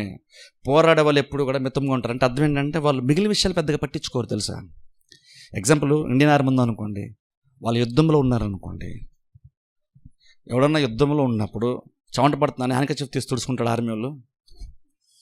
బట్టలు మురికైపోతాను, బట్టలు దులుపుకుంటారా? కింద దొరలేమో మట్టి కింద లెగ్గానే దులుపుకుంటారా? షూ పాలిష్ చేసుకుంటారా? వాళ్ళు అవన్నీ పట్టించుకోరు. వాళ్ళ ఫోకస్ అంతా ఒకటే, యుద్ధంలో గెలవాలి, సర్వైవ్ అవ్వాలి. వాళ్ళ ఫోకస్ అది. మిగిలిన పట్టుకున్నాను అనుకోండి, వాళ్ళు యాక్చువల్గా ఏ గురి మీద అయితే యుద్ధం స్టార్ట్ చేశారో అది ఫుల్ఫిల్ అది నెరవేర్చలేరు వాళ్ళు. అందుకనే దేవుడు ఒకటి మనకి చెప్పాడని కనిపించినప్పుడు, దేవుడు నాతో ప్రసంగం ద్వారా మాట్లాడండి, నాకు ఈ ప్రాబ్లం ఉంది, ఈ ప్రాబ్లంకి దేవుడు పరిష్కారం ఇస్తాను, దేవుడు మాట్లాడని నాకు అనిపించింది అని నీకు అనిపించిన మరుక్షణం ఉండే నువ్వు మిగిలిన విషయాలు అంటే నువ్వన్నీ చేయడం మానేని చెప్పట్లేదు. నువ్వు కాంప్లికేట్ చేసే విషయాలు నువ్వు పక్కన పెట్టేస్తావు. అంటే మినిమంగా నువ్వు ప్రతిదీ చేసుకెళ్తావు. అన్నిటి గురించి నువ్వు మాట్లాడు, అన్నిటి మీద మైండ్ పెట్టు, అన్నీ చూస్తూ ఉండు, వేరే వేరే అనవసర కార్యాలు నువ్వు ఇన్వాల్వ్ అవ్వు. దేవుడు ఒకటి గురి నిలిపాడంటే నువ్వు పోరాడాలి. ఆ పోరాటంలో ఉన్నావు కానీ మితంగా ఉండాలి. అంటే అర్థం ఏంటంటే, మితం అంటే అర్థం ఏంటంటే ఏ గురి అయితే నువ్వు పెట్టుకున్నావో ఆ గురిని బలపరిచేటువంటి కార్యాలు. అంటే నువ్వు విశ్వాసాన్ని బలపడాలనుకుంటే నువ్వు ఎక్కువ వాక్యం విను, ఎక్కువగా చర్చికి రా, ఎక్కువ ప్రార్థన చేసుకో, ఎక్కువ ఆత్మీయంగా ఆలోచన చెయ్యి. అవి మితంగా ఉండడం. అది పక్కన పెట్టి ఇంటికి వెళ్ళి కూర్చొని టీవీ చూస్తున్నావు అనుకోండి. టీవీ చూడండి తప్పని చెప్పట్లేదు, కానీ ప్రయారిటీస్ చెప్తున్నాను. మనం అలా అన్నిట్లో మిగిలిన విషయాలు మితంగా ఉంటే అడ్వాంటేజ్ అని తెలుసా? నువ్వు దీనిలో ఎక్కువ టైం స్పెండ్ చేస్తావు. విశ్వాసం బలపడి టైం స్పెండ్ చేస్తావు. బేసిక్ ఉపవాసం కూడా బేసిక్ అదే. ఉపవాసాలు ఏం చేస్తాం?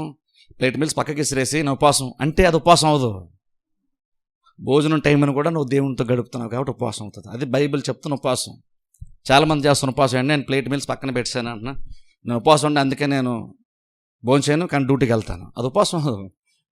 చాలా పాస్టర్ ఉపవాసం అండి అంటారు, గృహదర్శనాలు చేస్తారు. ఉపవాసం అండి అందుకని టీ తాగనండి, టిఫిన్ చేయను, మీరేం తీసుకోనండి, ఉపవాసం ఉన్నా అంటారు. ఉపవాసం అప్పుడు ఏం చేయాలి? ఊరి మీద తిరగాల. ఉపవాసం ఇంట్లో కూర్చొని దేవునితో టైం స్పెండ్ చేస్తే ఉపవాసం అవుతుంది. అది ఉపవాసం. ఒక టార్గెట్ ఉన్నప్పుడు మిత్తం అంటే అర్థం ఏంటంటే నీకు భోజనం కూడా నీకు ఎక్స్ట్రా అయిపోయింది అప్పుడు. అందుకని దాన్ని కూడా భోజనం ఎందుకులే, ఈ టైం నేను దేవునితో ఎక్కువ టైం స్పెండ్ చేస్తాను, భోజనం కూడా పక్కన పెట్టేస్తాను, దేవునితో టైం గడపాలని పెంచి. అలాగే ఒక విశ్వాస సంబంధంగా దేవుడిని కూడా చెప్పినప్పుడు నీకు గురి నిలుపుకోండి. దేవుడిని ఏదైనా ఆశపడితే కనుక చెప్తాను చూడండి, మీరే కానీ మీ కుటుంబం ఏదైనా సరే ఎవరైనా దేనికన్నా ఆశపడుతూ దేవుడి నుండి ఒక కార్యం ఎదురు చూస్తే కనుక చెప్తున్నాను, మీరు అన్ని విషయాల్లో మీరు మితంగా ఉండాలి. అంటే మిగిలిన విషయాలు ఎంతవరకు అంతవరకు చేస్తూ ఆ కార్యం జరిగే వరకు మీ విశ్వాసాన్ని బలపరచుకోవడం మీరు గురవ్వాలి. మొమెంట్లు మీరు స్ట్రగుల్ చేసి ఆ మాత్రం ఫైట్ చేస్తే ఖచ్చితంగా మీ విశ్వాసం తగ్గ ప్రతిఫలం దేవుడు మీకు ఇస్తాడు. వాళ్ళు అనుకోవచ్చు, ఆ పెంకులు పైకి తీసే నలుగురు అనుకోవచ్చు, మనం ఏం వెళ్తాం, మోకలని మనం కొట్టుకుపోతాయి, మన బట్టలు నలిగిపోతాయి, చెమట గారిపోద్ది, పైకి వెళ్తాం, కానీ ఎంత కష్టపడడం అవసరం అని వాళ్ళు అనుకోలేదు. వాళ్ళ గురి ఒకటే, ఆ వ్యక్తి నలగని క్రీస్తు ముందు మనం పెట్టగలిగితే చాలా స్వస్థత వచ్చేస్తుంది. అదే వాళ్ళ గురి. అందుకనే వాళ్ళు అనుకోనటువంటి కార్యం కూడా అనుకోకుండా వెంటనే అప్పటికప్పుడు వాళ్ళు చేశారని డిసైడ్ అయిపోయి చేసేసారు. ప్రీ ప్లాన్గా చేసింది కాదు, అనుకోకుండా వాళ్ళు చేసుకుంటూ వెళ్ళిపోయారు.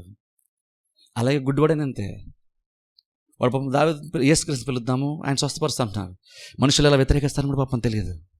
కానీ తీరా అది ఫేస్ చేసిన తర్వాత కూడా వెంటనే మళ్ళీ అప్పటికప్పుడు ఆలోచన మార్చుకొని ఇంకా బలపరుచుకొని మరి దగ్గరగా కాకలేసాడు.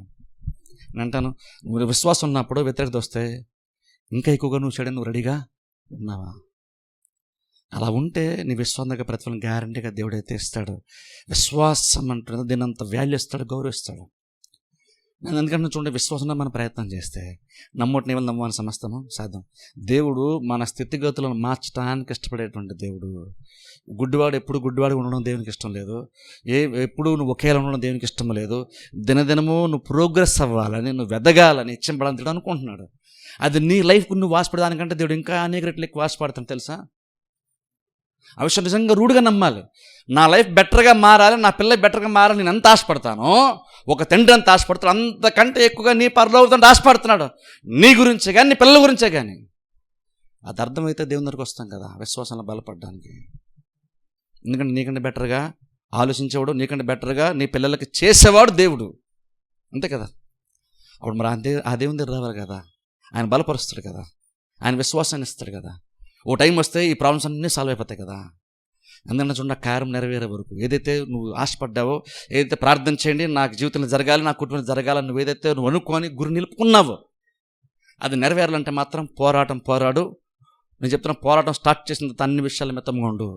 ప్రతి చిన్న విషయం గురించి నువ్వు ఆలోచించడం మానేసి పెద్దగా నీ విశ్వాసానికి దోహదపడినటువంటి విషయాలన్నింటినీ పక్కన పెట్టేసి, ఒకరందరూ ఇన్వాల్వ్ అయినా ఎంతవరకు ఇన్వాల్వ్ అవ్వ అంతవరకు ఇన్వాల్వ్ అయ్యి పక్కన పెట్టేసి మనం గబగబా చేస్తాం. ఇప్పుడు చూడండి, మనం ఎగ్జాంపుల్ చెప్పు, చర్చ్కి వస్తున్నాం, సండే 8:30 కల్లా చర్చిలో ఉండాలి. అంటే మనం ఉదయం 8 గంటలు ఇవ్వాలి, 8 గంటలు మనం రెడీ అవ్వాలి, వీలైతే వంట చేసుకోవాలి, మన పిల్లల్ని ఎంత రెడీ చేయాలి. మనం తెలుసు ఖచ్చితంగా ఇక్కడికి వచ్చే ప్రయత్నం అందరూ కూడా కలిసి హడావడం, ఉదయాన్నే ఎర్లీ మార్నింగ్ హడావడం, మనకి అన్ని గబగబా అయిపోవాలి, మనకి గ్యారంటీ నాకు తెలిసే విషయం. త్వరగా చేస్తాం. మిగిలిన పెద్ద పట్టించుకోం, టిఫిన్ చేసామా లేదా పట్టించుకోం, మిగిలిన వంట అయిందో లేదా పట్టించుకోం, వంట అయితే వంట ఎలా ఉందో కూడా పట్టించుకోం పెద్దగా. అది మితంగా ఉన్నాను. గురి అంటే 8:30 కల్లా చర్చికి వెళ్ళిపోవాలి, అది గురి. అలాగే ఆత్మీయంగా విశ్వాసాన్ని గురిగా పెట్టుకొని మిగిలిన విషయాలు మితముగా ఉంటే విశ్వాసం టైం కేటాయిస్తా, విశ్వాసం బలపడుతుంది. నమ్మటి నీళ్ళు నమ్మని సమస్తము సాధ్యం. ప్రార్థన చేసి అందరూ తల వంచి కళ్ళు మూసుకోండి. అలలాతో కొట్టబడిన నా నావలో నేనుండగా, అలలాతో కొట్టబడిన నా నావలో నేనుండగా, ప్రభు యేసు కృప నన్ను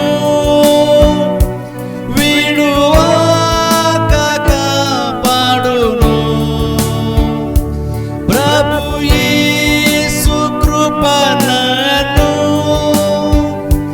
విడువక కాపాడును. అభయమిచ్చి నన్ను